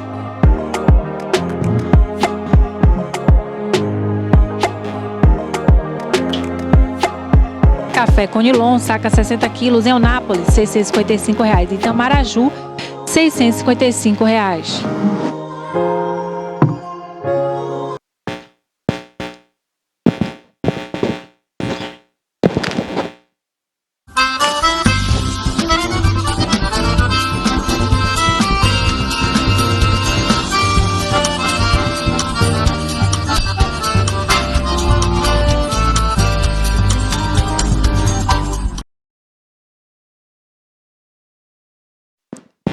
Começando o programa. Olá, pessoas! Após a elegante participação de Barbosinha, é um povo fino, né? O mestre comentando o assunto. A TVI é qualidade em todos os sentidos. Para você que acompanha a programação da gente, está começando mais uma edição, agora sim, Baião de Dois, porque semana passada teve só arroz. Faltou. Não, teve só o feijão. Não, o arroz. Meu filho, olha a cor do feijão brasileiro. Olha o feijão brasileiro. Mas eu não vou ser arroz. A delícia. Eu sou feijão brasileiro. Bacon. Bacon queimado? Bacon. Um bacon é melhor. Não, assim. eu prefiro ser o feijão. Eu sou o feijão, você é o arroz. E essa mistura só melhora por quê? Porque tem você aí. Exatamente. Tá? Você é o tempero que alimenta esse Baião de Dois. E é por você que tá aí, que insiste em nos querer, que a gente continua. Porque não é fácil estar com essa criatura aqui não, viu, gente? É um martírio. Porque até o último segundo, esse rapaz só chega atrasado. Só chega atrasado quando inventa alguma coisa. A última semana foi o Ministério Público, eu estava no Ministério Público. Eu acreditei, porque tem alguns amigos do Ministério Público, né? Estamos aqui na escola tal. Resolvendo problemas da educação, né? Das crianças, né? Das crianças. A gente está aqui hoje com um tema novo. Ele que trouxe o tema hoje, viu? E é assim, viu? Eu chego na TV. Foi a pedidos. Eu chego na TV, assim, ele chega assim, ó. Ô, querido, você já tá aqui e tal. Aí ele chega, não fala sobre tal tema, viu? E eu que me viro pra poder. Eu que me viro. Ai, meu Deus do céu. Vamos mandar logo uns abraços aqui, antes da gente começar. Antes de começar, eu queria logo mandar um abraço pra Alana. Porque a Alana é aquele tipo de gente. Aliás, não querendo lhe cortando, você vai fazer o podcast dela? Claro que eu vou. E outra, a Alana obrigado por eu ser seu pistolão, porque ele não atende telefone de ninguém nem responde zap. É difícil eu olhar. Mas assim, eu vou lá no Pode Refletir, que é com a Alana. Você vai quinta-feira agora? Não, essa semana eu não posso, mas estarei lá. Eu vou divulgar aqui, inclusive, quando eu participar, porque pra mim vai ser uma honra. É um podcast de gente inteligente, falando de coisas inteligentes. Alana e Tuca, né? Tuca. Eu agora já memorizei o nome de Tuca. Tuca. Eu só chamo de o homem da voz bonita. Tuca é uma excelente. Agora imagine minha voz. Perde Tuca. Olha. É de humilhar aquilo ali. E de Alana, a voz de Alana. Vai ser humilhação. Mas a gente vai, porque a gente gosta, a gente vai. Um abraço para Vicente Formigli, que é um intelectual orgânico. Gostei que nos acompanha. Do intelectual orgânico. Mas ele foi meu colega e eu tenho o maior orgulho de dizer isso. Eu sempre que eu não falo assim, fui colega de Vicente Formigli, que é filho do nosso grande professor Rebouças, que é aquela referência, né, na história, na formação de quem estudou na UESC. Um abraço também, logo no começo, para quem? Adriana e Adriano, lá em São Paulo. Ela está terminando o doutorado dela. Um abraço, acompanha a gente. A Pedro também, filho dela. Quem mais? Eu tenho uma pessoa aqui fora do país aí. Eu tenho professora Riane Cardim. Lá Alemanha, né? Não, Riane Cardim, ela está lá no Canadá e agora está de mudança, né, para Porto Rico. É uma mulher do mundo. Um beijo pra ela que acompanha a gente também. Vamos começar o programa? Também vou mandar meus beijos, meus abraços, penso que é só você. Não, porque semana passada ele teve o programa sozinho, né? Não, então, eu acho que na verdade, gente, a semana passada, graças a Deus, tivemos uma convidada maravilhosa, que foi a doutora Andréa Peixoto, que me salvou. Porque eu fui saber que a criatura estava ocupada no Ministério Público menos de 15 minutos antes de chegar na TV. Aí eu surtei. Andréa... Tomei meu Rivotril e vim fazer o programa. E Andréa elegantérrima, né? Assim, ela não perde a linha, né? Ela não perde a linha. Aceitou o convite na lata e veio fazer o programa. A mulher de conteúdo é outra coisa. Ela tem um programa aqui, na TVI. Política Sem Mistério. Política Sem Mistério. Liz Daly, delegada Liz Daly. Tem que falar delegada. Doutora Gorete. Só a galera... Tem também Jéssica Tupinambá e Viviane. Diversidade. Agora vem cá, um dia tem que me chamar também, que eu soube que ele veio. Não, eu virei ainda. Porque eu disse, não, chame Dadai primeiro, que senão ele vai brigar comigo. Eu tenho medo de você. Porque ele me bate, gente. Olha, ele me bate, viu? Eu sofro violência doméstica. Mas eu adoraria, sabia? Eu sofro violência doméstica. Era meu sonho, era poder... Nessa casa aqui, eu sou o sofredor, tô falando sério. Eu sou anti-violência, mas que a vontade bate na mente, bate. Viu, gente? Quero mandar um beijo pra Coelhinho, Jorge Costa, que tá agora também ao ar. Está ao vivo nos acompanhando. E Rafael disse, por gentileza, você pode me mandar o link pra eu ir acompanhando aqui? Porque você só manda pra Dadai, né? Eu fico aqui às cegas, porque tem que mandar todo dia. Se não mandar todo dia... eu fico às cegas. Mandar um beijo pra nossos amigos queridos que insistem em nos querer.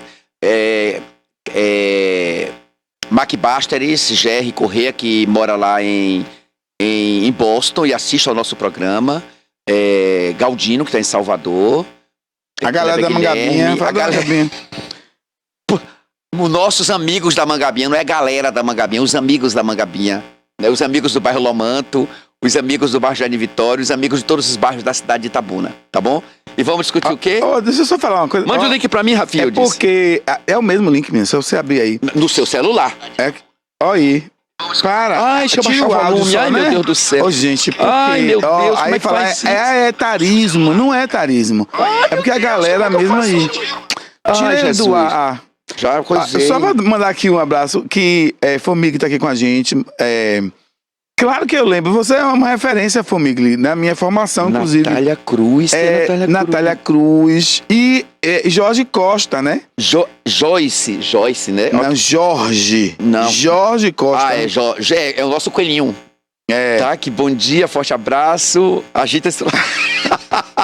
Tá bom, coelhinho, um beijo, meu amor. Vamos lá. A Alana já tá aí, né? Começa, ok. Gente, a gente vai discutir hoje um assunto que eu acho que pouca gente discute, né, Dadai? Eu acho que tem. As pessoas pensam nisso, mas não discutem, né, sobre. A gente vai falar hoje, de higiene mental. Rafael, coloca o tema aí, por favor. Higiene mental. higiene mental pressupõe sujeira mental. Não é?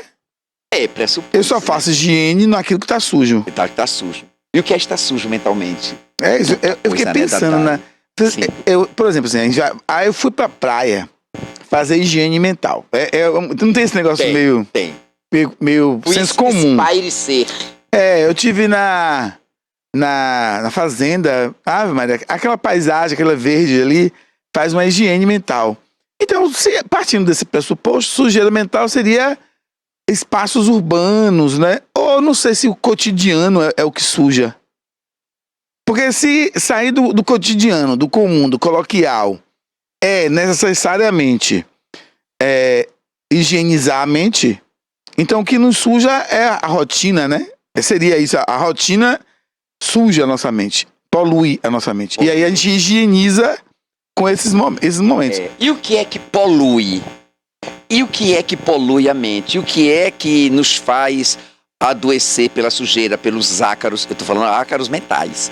A poeira mental, o lixo mental, todas essas doenças mentais. Vamos dividir por partes, então? A gente começa por partes. A primeira coisa que eu queria lembrar é assim, a sujeira mental, ela pode ser feita por imagem. Nossa mente produz imagens, captura imagens, processa imagens. E eu acho que quando alguém diz que está fazendo higiene mental porque está na fazenda, na praia, é porque essa pessoa está limpando as imagens. As imagens urbanas, elas nos poluem. Mas há também uma higiene mental, quando eu digo assim, estou ouvindo Mozart, fazendo uma higiene mental. Então eu tenho também sons que nos poluem, né? Em outros momentos eu passei o dia só conversando com criança, falando com amigos, fazendo higiene mental. Então, há sons, os discursos, há discursos, há narrativas que nos poluem. Exato. Então, pensando assim, vamos primeiro pelas imagens. Sim. Aí eu vou dizer, então, minha mente está poluída, porque as imagens urbanas, do ponto de vista de imagem, vamos limpar a minha imagem, eu preciso sair dessas imagens. Eu tenho visto uma cidade suja, uma cidade poluída, decrépita. Não é nem só uma cidade como Itabuna, a gente fala assim, no todo. Porque não tô a maioria falando delas é assim, né? Cidades são. Itabuna também, não é Itabuna só. Porque na verdade a cidade reflete a população. Claro. Percebe essa dualidade, esse binômio, não é nem dualidade, esse binômio. Cidade suja, população suja. Percebe? Olha as imagens. Olha a construção disso aí. Olha a construção simbólica disso aí.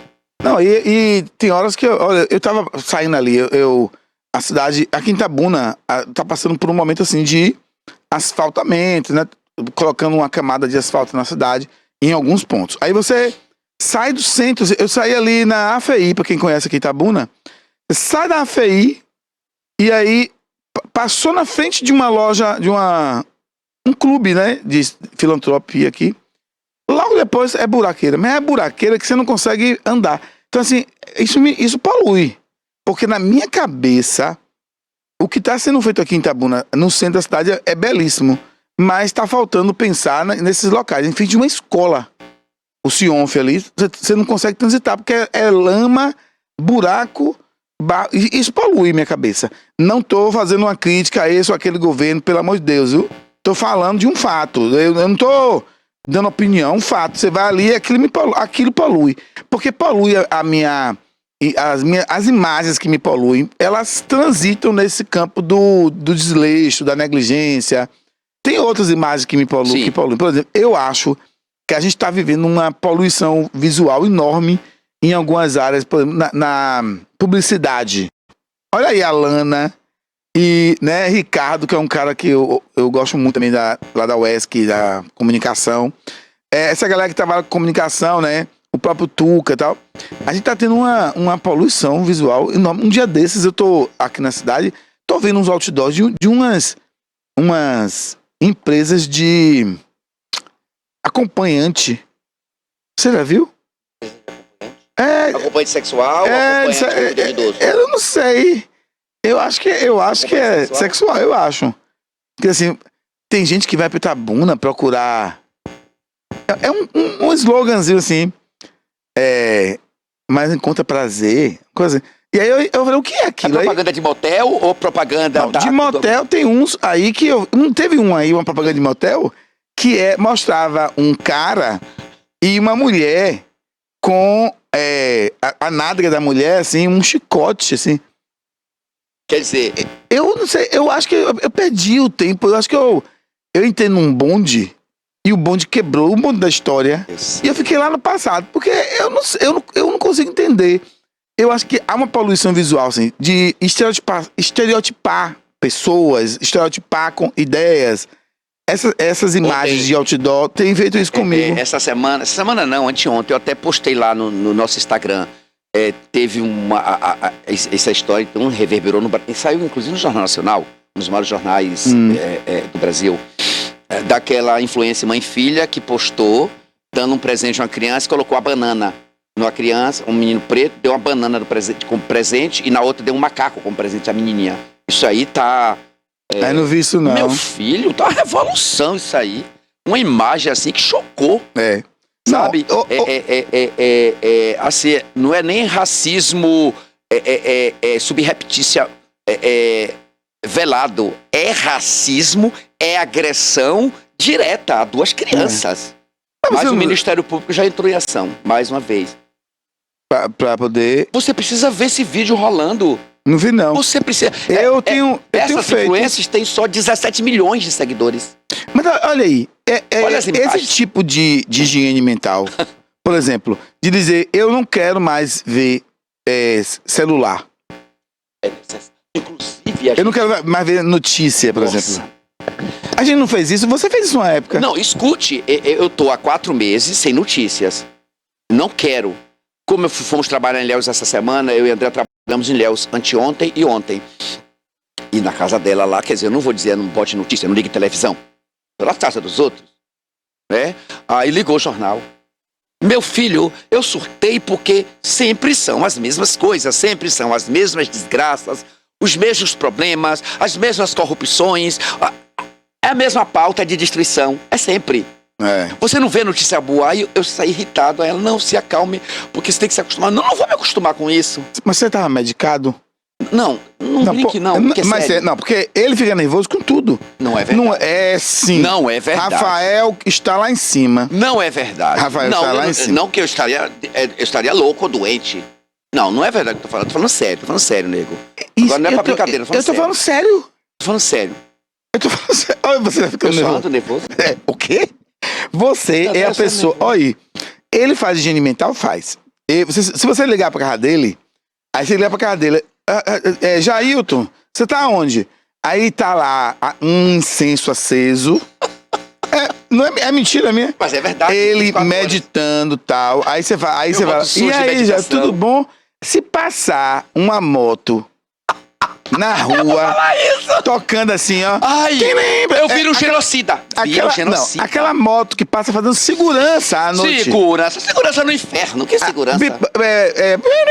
Um alarmezinho assim. Gente, escute. Aí ele tá meditando aqui, desgraça. Essa desgraça. Meditando. Para, não é isso, não é assim, Dadai. Isso, olha, gente, a gente tá falando aqui de higiene mental, de poluição sonora, né? É porque você já entrou na sonora, a gente tá vendo imagem, que eu dei exemplo de imagem, ele já veio pra sonora. Observe, gente, observe. Você tá na sua casa, de madrugada, estudando ou querendo dormir. Aí passa aqueles pseudo-seguranças numa moto e eles colocam a sirene que é pior do que sirene de bombeiro.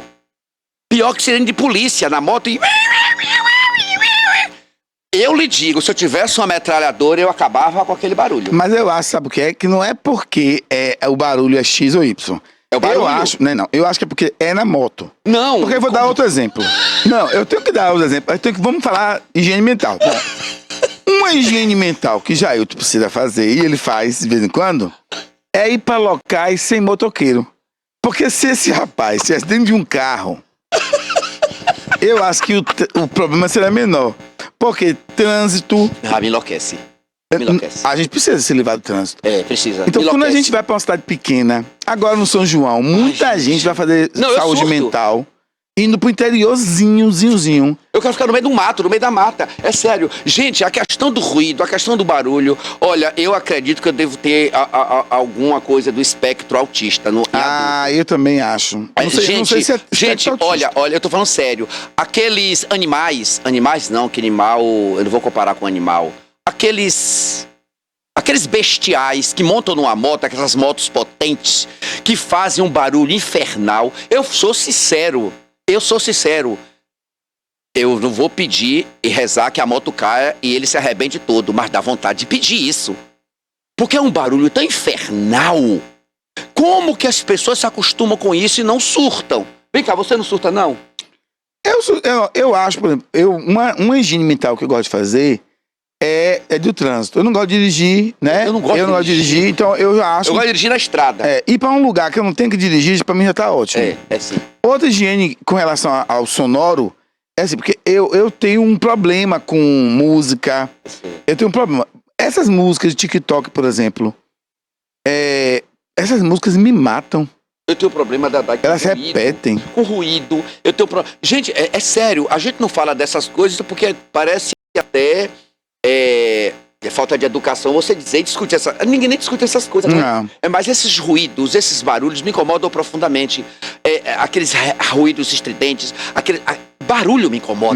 Me incomoda profundamente. Quando eu vejo uma moto rugindo perto de mim, dá vontade de passar o carro por cima. Eu tô falando sério. Não. Eu não vou fazer isso pra não ir preso. Ontem eu tive uma pessoa... Ou não matar uma pessoa. Mas ontem eu tive uma pessoa... Ruídos me incomodam. Eu tinha uma pessoa falando com uma mãe, falar logo, é uma mãe.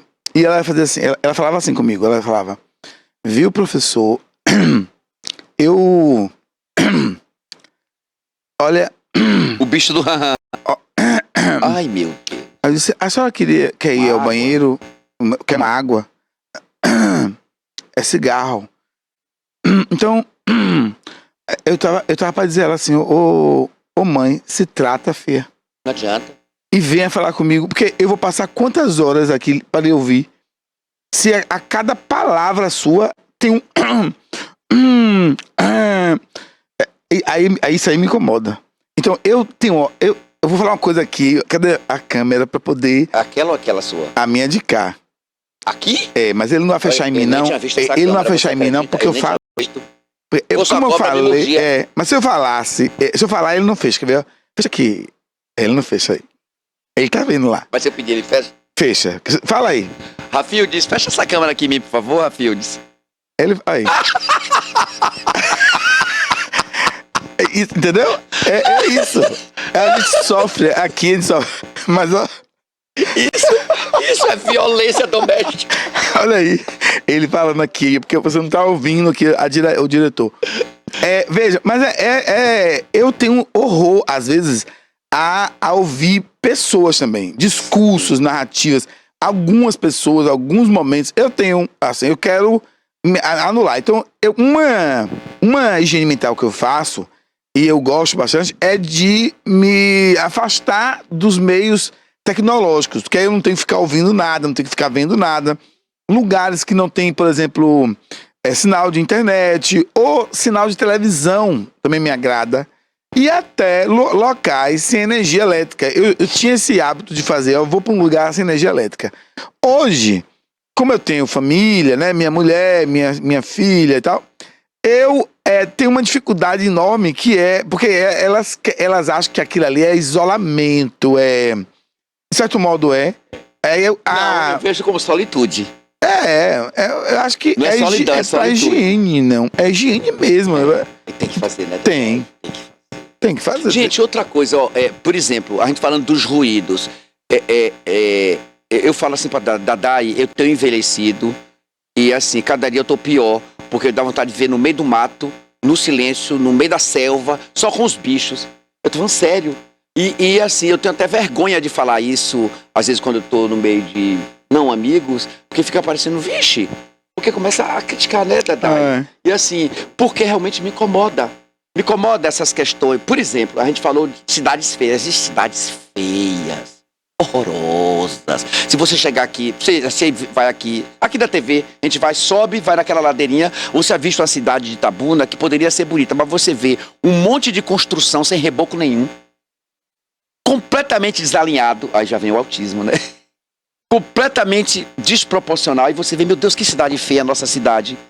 Aí que eu penso na minha cabeça, arrumadinho. Isso me incomoda. Isso é toque? Não. Agora, por exemplo, quando ele abriu a câmera, eu olhei pra minha imagem e eu tava assim, ó. Aí eu falei, meu Deus, eu tô gordo. Aí eu já dei uma arrumada aqui pra poder, ó. Aí ele fechou agora em mim, porque eu não pedi. Aí eu já vi que meu cabelo tá bagunçado. E ele tá usando, viu, gente, aquele negócio pra criar cabelo, que ele tava careca, viu? Aí comprou uma fortuna, um remédio e tá de cabelo. Agora eu tô pensando em fazer até dread. Mas veja, e aí? E aí, Natália? Vamos lá. É toque. Faz higiene mental. Quem usa droga? Pois é. Vou fumar maconha fumar um pra poder... Né? Vou fumar um beck aqui porque eu quero viajar. É higiene mental? Não sei.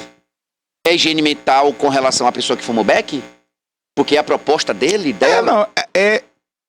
A pessoa diz que tá usando droga para fazer higiene mental. E você sabia, segundo tem um psicólogo, depois eu vou indicar para vocês, tem uma entrevista maravilhosa dele, é 1 hora e pouco, um programa maravilhoso, eu vou indicar no final do programa. Uma puxada em um beck, equivale a 10... Você tá usando uma gíria maconheira, né, aí? Mas quem fuma maconha sabe disso. Mas tem gente que não fuma. A puxada... Em um cigarro de maconha. É cigarro, é? Não é? É cigarro, mas é de maconha. É um cigarro... É interessante, né? Que ele fala, olha, uma puxada... Como se todo mundo fosse do meio maconheiro. Ou fosse do meu meio, né? Uma fumada... Mas o psicólogo fala beck mesmo também. A fumada de cigarro de maconha equivale a menos 10, que eu não sei falar o nome, de 1 a 10 de QI, a menos que você vai perdendo uma fumada. Ele fala isso, hein? Fala isso. Eu vou mandar o site, o link do programa pra você, da entrevista dele. Ele é fantástico. Por isso que eu me arvorei. Você não tá sendo filmado. Parece uma serpente enrolando em minhas pernas. Olha, a criatura enrolou em minhas pernas. Então, assim, por isso que eu pensei nesse programa. Eu assisti a entrevista desse psicólogo tem 6 dias. Falei, cara, eu nunca tinha pensado nisso. Agora, quem tá acompanhando a gente, vamos lançar pro povo, porque eu realmente não sei o dizer. A pessoa que fuma um cigarro de maconha, fuma assim... Como é que eles falam? Um beck? Não, mas fumar o cigarro de maneira recreativa. Fuma recreativamente o cigarro de maconha. Fuma recreativamente. Para fazer uma higiene mental, né? A maconha é recreativa, né? E pra beber? Então o alcoólatra fala, eu bebo pra esquecer. Eu bebo pra divertir, eu bebo socialmente.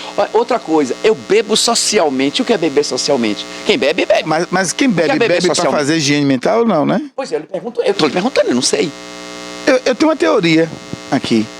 Eu acho que quem bebe e fuma, quem usa qualquer droga, não tá fazendo higiene mental. Talvez esteja colocando seria uma poluição? Não. Colocar uma droga não é poluir seu corpo? Não, mas usando a mesma metáfora da higiene, eu penso assim, que fumar maconha, usar outra droga qualquer, né, lista ou ilícita, não é fazer higiene mental, é colocar a poeira debaixo do tapete. É tipo assim, vamos, né, fazer não vou limpar, não, a mente. Eu vou usar um subterfúgio para esquecer que tá suja. Não pode ser? Porque o uso de uma droga, nesse sentido, no lugar de eu higienizar o que tá sujo, eu dou uma... Agora veja, Dadai, quantas coisas. Você que tá em casa e depois vai assistir a reprise desse programa, olha quanta coisa a gente joga para debaixo do tapete. Olha, o ruído que nos irrita, a voz estridente e irritativa da pessoa que você até gosta e convive em sua casa ou no seu trabalho, mas irrita e dá vontade de você enlouquecer, mas você finge que não, para manter a harmonia no trabalho, a harmonia na casa, etc, etc. Vamos ver. Outra coisa, as imagens que você tem que ver é obrigado a ver. Todo dia, toda hora. Você vai para uma fila de banco, você vê, você tem que pedir um atestado de um dia de trabalho para resolver um problema no banco. Você já chega com raiva e irritado, já fica chateado. Aí você vê aquela fila imensa. Você vê dois caixas trabalhando. Você vê o monitor lá e você, Deus do céu. Você percebe Olha quanta sujeira mental você vai injetando na sua cabeça. E seu dia vai... Aí você vai ficar... É uma bomba. E aí, observe, aí você vê isso. Tem o ruído da moto, o ruído do carro, a deselegância, a deseducação, a falta de educação do trânsito, a falta de gentileza das pessoas. Vai entrando. E aí, Dadai? Não vai ter uma hora que você vai implodir e explodir? E aí? Me diz aí. Não, eu tava dizendo... Você sobre isso? Pensa nisso. Quem tá em casa, né? Participando aqui pelo chat e tá mandando até no WhatsApp aqui, fica dizendo assim, que na verdade a droga nunca é... Cadê, viu? Deixa eu só ver aqui. Aqui, abri. Nunca é... Divertida. Não, higiene. É sempre subterfúgio. Mas para quem tá usando a droga, não tem como ser higiene. Não pode ser higiene, né? A gente não... de algum modo, é subterfúgio mesmo, né? É subterfúgio. Eu digo o seguinte, na verdade, a gente está diante de uma... Toda droga é fuga, né? E aí talvez seja uma fuga para limpar. E agora eu vou para uma pior ainda, que quando o psicólogo falou isso, eu fiquei... Depois eu vou indicar... Ele defende que a higiene Não. O assunto... Agora vem pior. É como... O tema da entrevista dele é como salvar as crianças do amanhã. Tá? Aí assim, você quer salvar a criança do amanhã? Não dê celular, não dê tablet. Esqueça celular. Não dê celular para seu filho. E aí? E ele explica cientificamente a questão, por exemplo, você está no celular. Seus olhos... Ele explica... cientificamente, que eu não sei explicar, eu vou botar o link para você assistir a entrevista dele, você que é pai, você que é mãe, né? Veja isso, porque serve também para nós. Eu fiquei estarrecido. Às vezes a gente fica 2 dias sem celular, né? Começa a assustar, né? Porque hoje o trabalho é pelo celular, né, Dadai? Tudo depende do trabalho. Então ele explicou o que é que o cérebro faz com relação a você tá, por exemplo, você tá assistindo um jogo, seu olho tá assim, ó. E isso equivale, ele explicou tecnicamente, cientificamente, que equivale a menos X do que Y. Ou seja, estamos emburrecendo a população. Estamos emburrecendo a sociedade. E ele explica isso cientificamente. E vai explicando. Porque ele fala assim, ele fala que uma amiga dele chegou, uma colega dele falou assim, eu tenho preguiça de ler uma página, o que é que eu tenho que fazer? Eu vou ler uma página de um livro. E ele explica cientificamente que o livro é assim, né? O cérebro se adapta a isso aqui. Então você vai se desenvolvendo, né? No jogo, no celular, os pixels, você tá assim, ó, percebe? Ele explica isso, é impressionante a entrevista. Vou mandar pra você. E ele explica, aí a amiga dele disse assim, fulano, doutor fulano, eu não consigo ler, o que é que eu faço? Ele, vergonha na cara. Tenha vergonha na cara, me lembrei de você, de Jailton Alves. Não, tenha vergonha na cara. Como assim? Seu remédio é vergonha na cara. Não, e também assim, eu vou falar a verdade, nós precisamos entender que tudo é hábito, né? Hábito. Você fala assim, eu não consigo ler, porque você não se adaptou. E mudança de hábito é trabalhoso. É um investimento. O nosso amigo Jorge Costa colocou aqui que estresse, ansiedade, coisas que nos incomodam devem ser deixadas de lado, né? E ele admite que eu sei que não é fácil, é difícil, mas tudo isso compromete o nosso bem-estar. Por exemplo, eu sei que eu concordo com o Jorge, né? É verdade que a gente precisa deixar de lado. Agora, é preciso criar as estratégias. Por exemplo, Jorge, você deve ter aí com você as suas estratégias para poder realizar essa higiene e colocar de lado. Eu conheço. Nós temos as estratégias, as nossas estratégias, nossos caminhos. Quando eu falo da questão da droga, é porque uma dessas estratégias é a droga. Né? Quando a gente fala, por exemplo, de ir pro campo, de ir pra praia, de ouvir uma música, de se isolar, de ficar no quarto escuro, de ligar a televisão, de ligar a internet do celular, uma estratégia. Eu tenho uma, vamos falar das nossas agora? Uma minha. Sim. Eu pego o celular. Eu vou falar uma coisa que é por isso que a gente não encontra você. É por isso, satânico, que a gente não encontra você. Meu Deus, eu vou falar que eu vou ser demitido agora. O que eu faço? Eu pego o celular e eu boto no silencioso. Boto no silencioso e eu simplesmente tiro todas as notificações. Eu guardo no bolso e eu passo 2, 3 dias. Aí quando chega, tipo assim, vou comer uma fruta. Aí eu abro, aciono a internet e aí enche, né? E trava o celular. Aí eu vou São vendo milhões de assim, ó. mensagens. Aí eu vejo, não tá na minha agenda o nome da pessoa. Eu seleciono e nem abro. E apago. E vou olhando assim. Aí eu vou olhando. Mas por que eu faço isso? Porque senão eu vou enlouquecer. Não, eu nunca atendo o telefone, nunca atendo o celular, o nome não esteja na minha agenda. Essa semana o colega falou, doutor, não faça isso não, porque pode ser um cliente seu. Aí me alertou. Por quê? Como é que o senhor vai trabalhar? Aí eu digo, meu Deus, como eu falei, então agora eu vou ter que atender, porque assim, os bandidos ficam no seu telefone, então o tempo inteiro, as empresas não, os bandidos no Brasil querendo lhe roubar através do celular, na internet, né? Aí você fica, você não vai atender, aí o presídio liga, né? Os bandidos ligam, e você fica, meu Deus, o que é que eu vou fazer? Aí você não atende, aí você fica refém, né, Dadai? Uhum. Aí, que estratégia eu uso para me livrar do celular? Eu boto no silencioso. Nossa, eu ando com saudade, sabe de quê? Nunca durmo com o celular dentro do quarto, porque não se deve dormir com o celular perto, nem celular ligado. Nem no bolso. Nem no bolso, nem mais dentro do quarto. Eu coloco ele. Outra gente. Deixa eu falar aqui uma coisa, então. Só para poder chamar a atenção de quem tá em casa. Se livrar do celular, talvez seja uma dica para todo mundo que tá pedindo aqui. Ô, professor, me dá uma dica. Vou dar uma. Talvez abrir mão do celular, abrir mão da conexão do celular, seja uma maneira de você garantir um pouquinho de higiene mental. Outra dica que funciona para mim, mas pode não funcionar para você, mas já que é para dar umas dicas, eu vou dando aqui outras. Sim. Mudar de rotina. Eu vou dar um exemplo que eu faço e aí as pessoas falam, isso é loucura, ó. Eu vou pro trabalho e durante a semana eu costumo ir pro mesmo trabalho toda semana. Então eu mudo o trajeto para dar uma higienizada. Não, eu faço isso pro cérebro, para ajudar a trabalhar o cérebro, para não atrofiar. Eu também. Olha, às vezes quando eu ia pra UESC, eu tinha aula numa outra instituição. Quando eu vi, eu já estava perto da CEPLAC. Ai, meu Deus, é em outro lugar a aula hoje. Voltava. Às vezes eu ia para outra instituição. Você tá vendo o que eu falo? Ô, Dadai, e quantas vezes eu ia... Não, gente, a questão de higiene mental... É sério, eu tô falando de experiência própria. Às vezes eu estaciono o carro e não sei onde coloquei o carro. Mas aí é outra coisa, não brinque, não. Não, eu tô falando sério.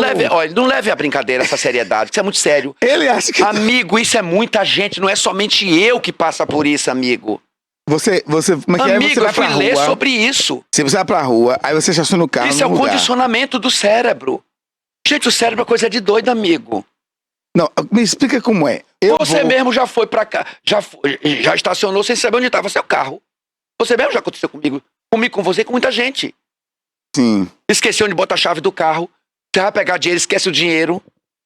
Você mesmo já aconteceu, como você falou isso. Mas eu tenho rotinas. Eu sou uma pessoa de rotinas. O que é que eu faço? Cheguei em casa, eu pego minha chave e boto no mesmo lugar sempre. Agora, chega uma hora que isso polui minha mente. Porque assim, o que polui minha mente? O que polui minha mente é o que está nela e não era pra estar. Por exemplo, um som que não era pra estar lá, porque eu não quero aquele som. Eu já me vi cantarolando assim, ó. Mas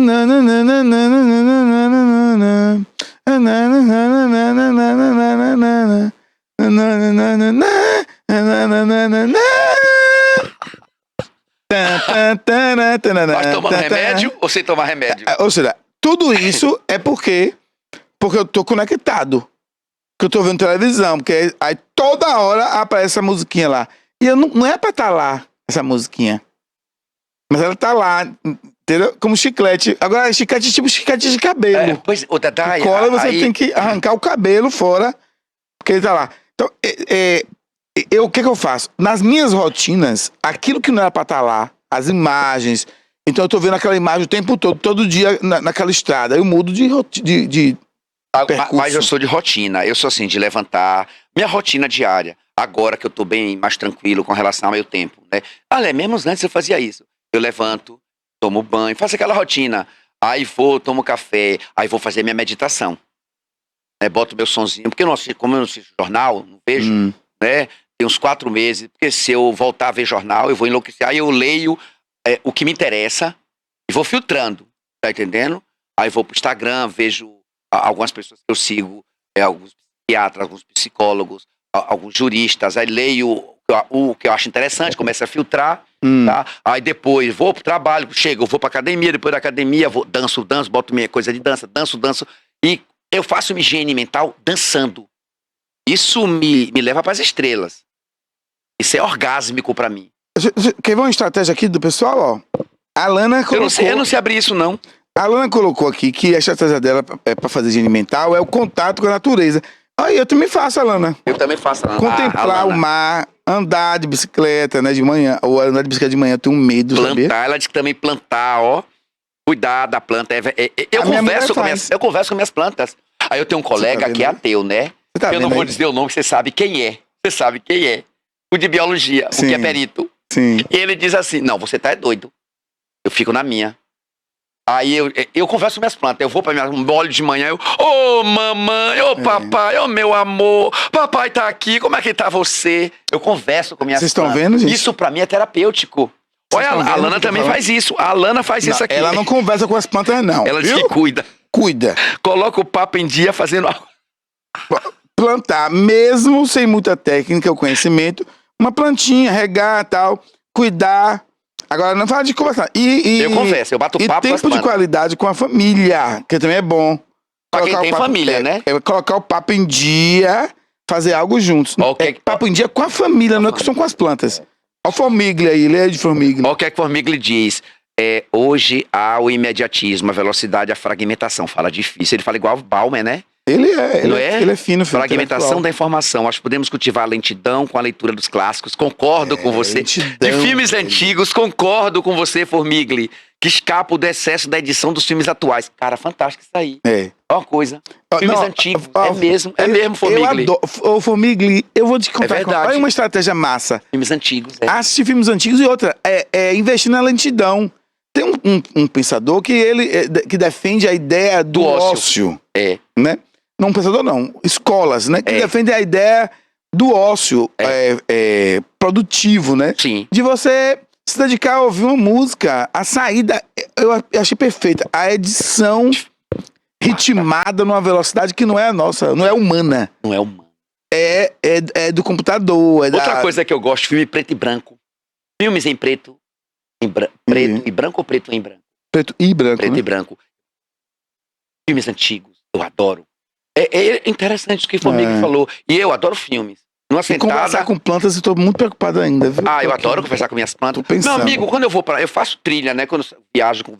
Eu fico imaginando você encontrando uma araucária. Você faz o que com a araucária? Conversa e bato altos papos.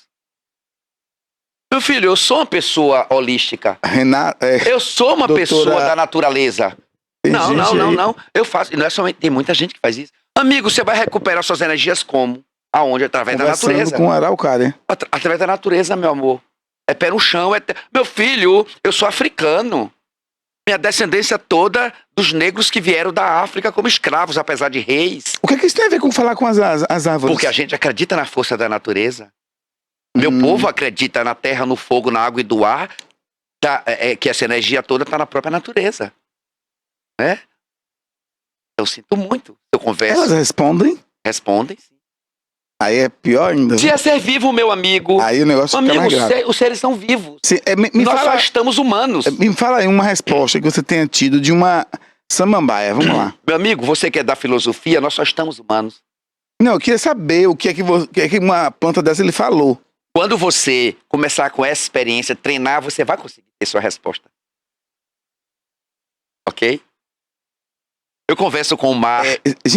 Alguém consegue com uma planta pra eu tentar aqui no ar? Escuta, gente, eu assisto filme, eu converso com os personagens, eu brigo. Meu Deus. Eu xingo, eu fico irritado. Por exemplo, detesto roteiro burro. Aí quando eu vou meditar, eu falo, não, esse roteirista é muito animal, é muito idiota. Porque tem roteirista que, você vai assistir a um filme, vai ter roteirista que pensa que você é idiota. E coloca um roteiro tão babaca que eu desligo. Ontem Um amigo meu foi lá em casa ontem, né? Aí falou, vem cá, por que tem tanto filme aqui que você não assiste? Tem uma série de filmes. Não, é porque é muito babaca. Eu começo a assistir achando que vale a pena e não vale. Aí ele falou assim, eu começo assim, eu só vou assistir filme acima de 16 anos. Agora tô dando chance aos de 12. Assisti 2 de 12 anos, maravilhosos. Maravilhosos. E tô percebendo que os filmes que não são filmes de criança, filmes que a censura vai até 12 anos, maravilhosos. Eu assisti com Judy Foster, maravilhoso. Não, mas tem Atual. desenhos. Vou dar aqui uma lista. Isso é minha higiene mental. Vou dar aqui uma lista. Vê se a gente falou de filme, né? Vamos dar uma lista de filme pra poder fazer higiene mental. Sabe um filme que me fez pensar muito na vida? Eu vou indicar pra você. Ele é um filme da Disney. Viva a Vida é uma Festa. Maravilhoso. Gente, maravilhoso. Eu assisti antes da pandemia. Quem tá em casa hoje, tipo assim, é final de semana. Agenda pra ver com. Agora não assista sozinho, não. Tem que assistir. Assista com alguém. E vai chorar também. Velho. Vai chorar muito. Aquele final ali. Nossa, Tatá, o que é aquilo? Já tô chorando. Aquilo ali. Gente, eu sou chorão. Eu já tô chorando. Aquilo ali. O que é aquilo? É um negócio. Tem que assistir. Viva a Vida é uma Festa. É um filme que eu acho que dá pra fazer uma higiene mental boa. Posso indicar um? Indica aí. A Mãe. A Mãe. Com Jennifer Lopez. Meu Deus. Posso indicar outro? Pode. Uma Mãe contra o País. Sim. De arregaçar. Agora, você sabe um filme que me levou à reflexão e que muita gente vai dizer assim, não é possível. Avatar. Não Avatar 1, Assistiu 2. os 3. Não, tem 3? Jailton Alves, querido. Jailton Alves assiste tudo. Gente, eu tô achando que Jailton Alves tá com problema. Só tem 2 filmes. Tem 3, querido. Tem 3. Avatar 3? Não é Avatar 3. O Avatar são 3 filmes. Eu assisti todos. Pode procurar que você acha. Você de casa, me ajuda. Me ajuda, porque... Pode procurar que você acha. Avatar 3? Não é Avatar 3. O Avatar tem o 1 e o 2. E tem um outro 3 também. Que não é 3. O nome não é o 3. Eu assisti. Porque tem um Avatar. Amigo, não discuta o que você não sabe. Não, eu tô falando só isso. Tem o Avatar das Águas. Eu tô falando do primeiro. Aquele primeiro Avatar. Primeiro assisti o segundo também. E tem um terceiro. O primeiro Avatar é um espetáculo. É Avatar 3, Não é Avatar 3. O Avatar tem um, o 2 e tem um outro também. É isso. Esse eu não conheço, não. Eu conheço. Quem tá em casa me... menina botou aqui uma coisa legal, não tem problema falar com as plantas, né? E com os animais. O problema é se elas começarem a responder. Pronto. Alana, até você... Pronto. Alana. Tá aqui o resultado. Alana, é que o animal perguntou assim e responde, eu digo, faça a sua experiência. Não, ele disse sim. Não, pra mim me responde. Eu não consigo ouvir, ele disse, faça a sua experiência. Amor, eu não tenho culpa se eu sou um artista e você não é. O Jorge botou aqui, a música é a minha paixão. Aí ele diz, ouvir música me leva ao êxtase, né? Boa música, seja ela qual for, me traz paz de espírito e me oferece fuga, né, saudável da realidade. Música é bom mesmo. E por falar em música, gente, hoje eu tenho um convite pra você, falar em música, Concerto Memórias. As músicas mais marcantes dos últimos 50 anos serão executadas numa noite única com arranjos inéditos para você se emocionar. Hoje, no Teatro Candinha Dória, 20 horas. Hoje é ao vivo aqui. Com a orquestra de Itabuna, com o cantor Davidson e toda a equipe dele. É maravilhoso esse show. É um show inédito. Eu já assisti alguns dessa orquestra. É maravilhoso. É maravilhoso. Você pode comprar os ingressos pelo Simplo. Nem sei falar o nome, é isso mesmo? Simplo, né? Tá lá. E tem um link, sabe? Hoje no Teatro Municipal Candinha Dória, 20 horas. Você não vai se arrepender. É uma grande higiene. Música, o que Jorge faz, por exemplo, Jorge ele trabalhou em Portugal como DJ, então ele sabe fazer, Jorge sabe fazer, meu filho, uma trilha sonora de enlouquecer. Todo dia a gente recebe a trilha sonora que ele manda, a gente tem um grupo, inclusive quero lhe agradecer aqui ao vivo, Jorginho, viu, Coelhinho? Eu durmo ouvindo as músicas que você manda. Ele trabalhou como DJ em Portugal, agora, Jorge, mais de 15 anos. Nunca me mandou música nenhuma pra mim. Não é seu amigo? Mas, gente, ele conhece, filho. Quer dizer, então, não venha, Jorge... Ele nem sabe quem é tu. O Jorge quer dizer que você me odeia, porque pelo que ele tá falando aqui... Não, ele não odeia, não é isso. Jorge... Nem sabe quem é você. É mesmo, é? Claro! Quem é você na fila do pão, menino? Gente, e ele tá se achando, viu? Não, quem é você na fila do biscoito, menino? Xuxa. Deixa eu ver aqui. Falando de Angélica. Nego, eu não sei bulir aqui, não. Eu fico perdido. Ó, um beijo pra Bárbara. Bárbara dizendo que obrigado pelos comentários. Baião de 2 é um sucesso. Meus amigos estão de parabéns. Beijo, Bárbara. Aqui mandando pra gente. Bárbara. Outra, higiene mental. Você acha que fazer sexo também é higiene mental? Claro, depende da qualidade, né, do sexo. E o que é qualidade pra você? Tem que ser com alguém que tem algum mínimo de higiene. Tem que ser alguém que eu... No mínimo limpo ou limpa. Que eu tenha algum tipo de afinidade, porque sexo pelo sexo eu me masturbo. Ou de afeto, né? Ou de afeto, eu prefiro a masturbação a um sexo fugaz. Então, e hoje eu tô muito mais... Eu acho que a maturidade te indica... É tão bom envelhecer, né? É excelente. Né? Porque assim, gente... a questão do higiene mental. Você tem suas metodologias, né? Você descobre suas estratégias de como atingir esse objetivo, né? Uns vão pro campo, outros vão pra praia, uns bebem, outros dançam, eu danço, eu medito, eu gosto de ler livros, eu gosto de escrever poesias, né? Então, assim, eu gosto de responder, de conversar com os amigos, visitar amigos, eu gosto de receber pessoas. Para isso para mim é uma grande higiene mental. Claro, sim. Sabe, Dadai? Por exemplo, eu não ligo televisão na hora de dormir. Não ligo. Sim. Eu tenho televisão no quarto, bem verdade que eu tenho, gente. Mas eu não ligo antes de dormir. Assim, 1 hora antes, eu nem ligo televisão no quarto. Evito assistir televisão no quarto. A televisão... Algumas coisas que vão reprogramar o cérebro, né, Dadai? A televisão é um complicador. Agora, tem uns programas aqui também que dão pra fazer uma higiene mental, viu? Qual? Os programas divertidos aqui, tipo... Me assina abrir aqui, que eu não sei abrir aqui não, nego. Tô aqui vendo a galera comentando também no Instagram. Como é que você vê isso aí que eu não vejo? Abre aqui o meu. Deixa eu te falar uma coisa. Você que tá em casa me perguntando cadê meu... Como é que eu abro isso aí? Me perguntando como é que me segue. Veja bem, você sabe qual é o problema, gente? Ele não responde. Não, o problema é esse. Não. Ele não responde. Menino, é porque o que acontece é que... O que acontece... Obrigado, Dadai. Obrigado, filho. Obrigado. Existem 2 Adailson. Adailson... o outro foi clonado, é verdade. Foi roubado. Adailson, ponto virtual. Tu me acompanha lá no Instagram. O Jai Alves ADV. Você acompanha pro seu Jailton. Mas o meu tem um ponto. É Adailson, ponto virtual. Porque o Adailson virtual, Satanás... gente... Roubaram, ainda venderam mais de 18 mil seguidores que ele tinha. Ainda mandavam pedir dinheiro pra ele. O Dadai, são ossos do ofício da fama. A Floresta Petrificada, de 1939. Em Cada Coração um Pecado, de 1942. 2 filmes muito bons, indicação de Formigli. Obrigado, Formigli. Vou assisti-lo sim. Eu vou assisti-lo.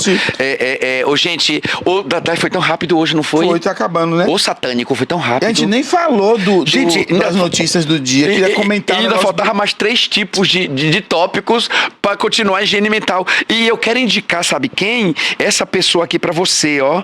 Esse psiquiatra que tem ai, meu Deus. Ai, meu Deus do céu. Deixa eu falar uma coisa. Como é que acha aqui, Dadai? Rapidinho.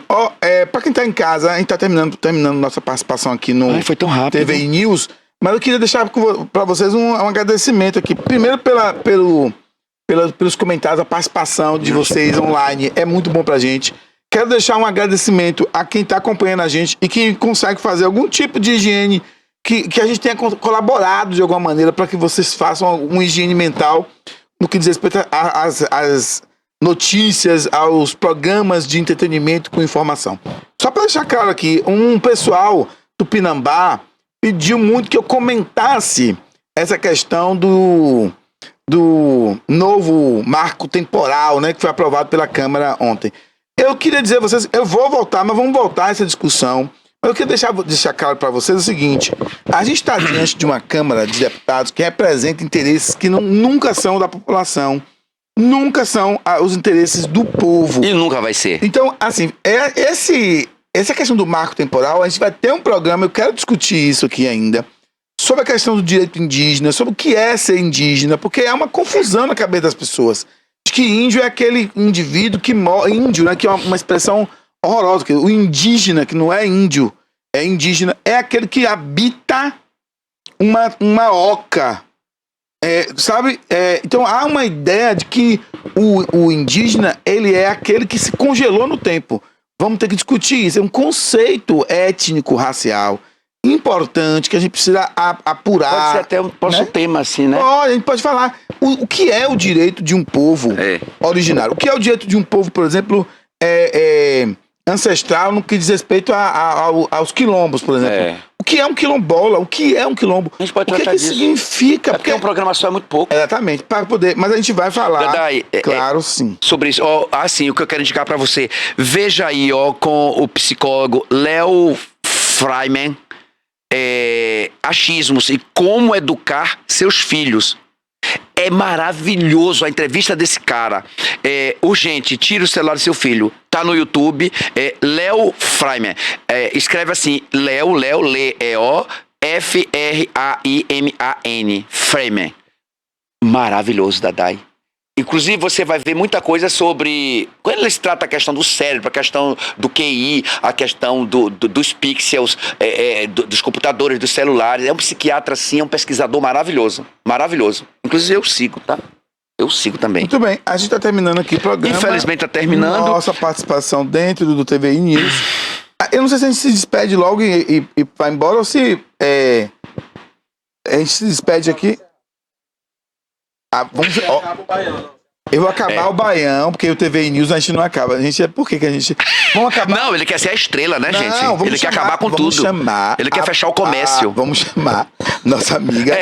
Ele usa aquela bota cano longo que Xuxa usava, bota os buchinhos dele e quer fechar o comércio. Porque só é conhecido e só tem amigo ele. Então, Jorge é amigo dele, ninguém me conhece. Eu sou uma pessoa, tipo um cogumelo.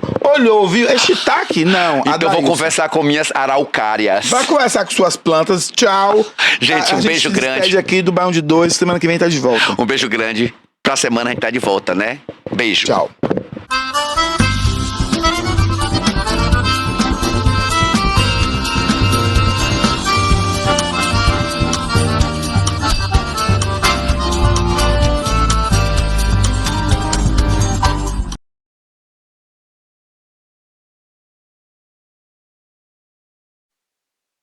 Aí o Baião de 2 com nossos queridos.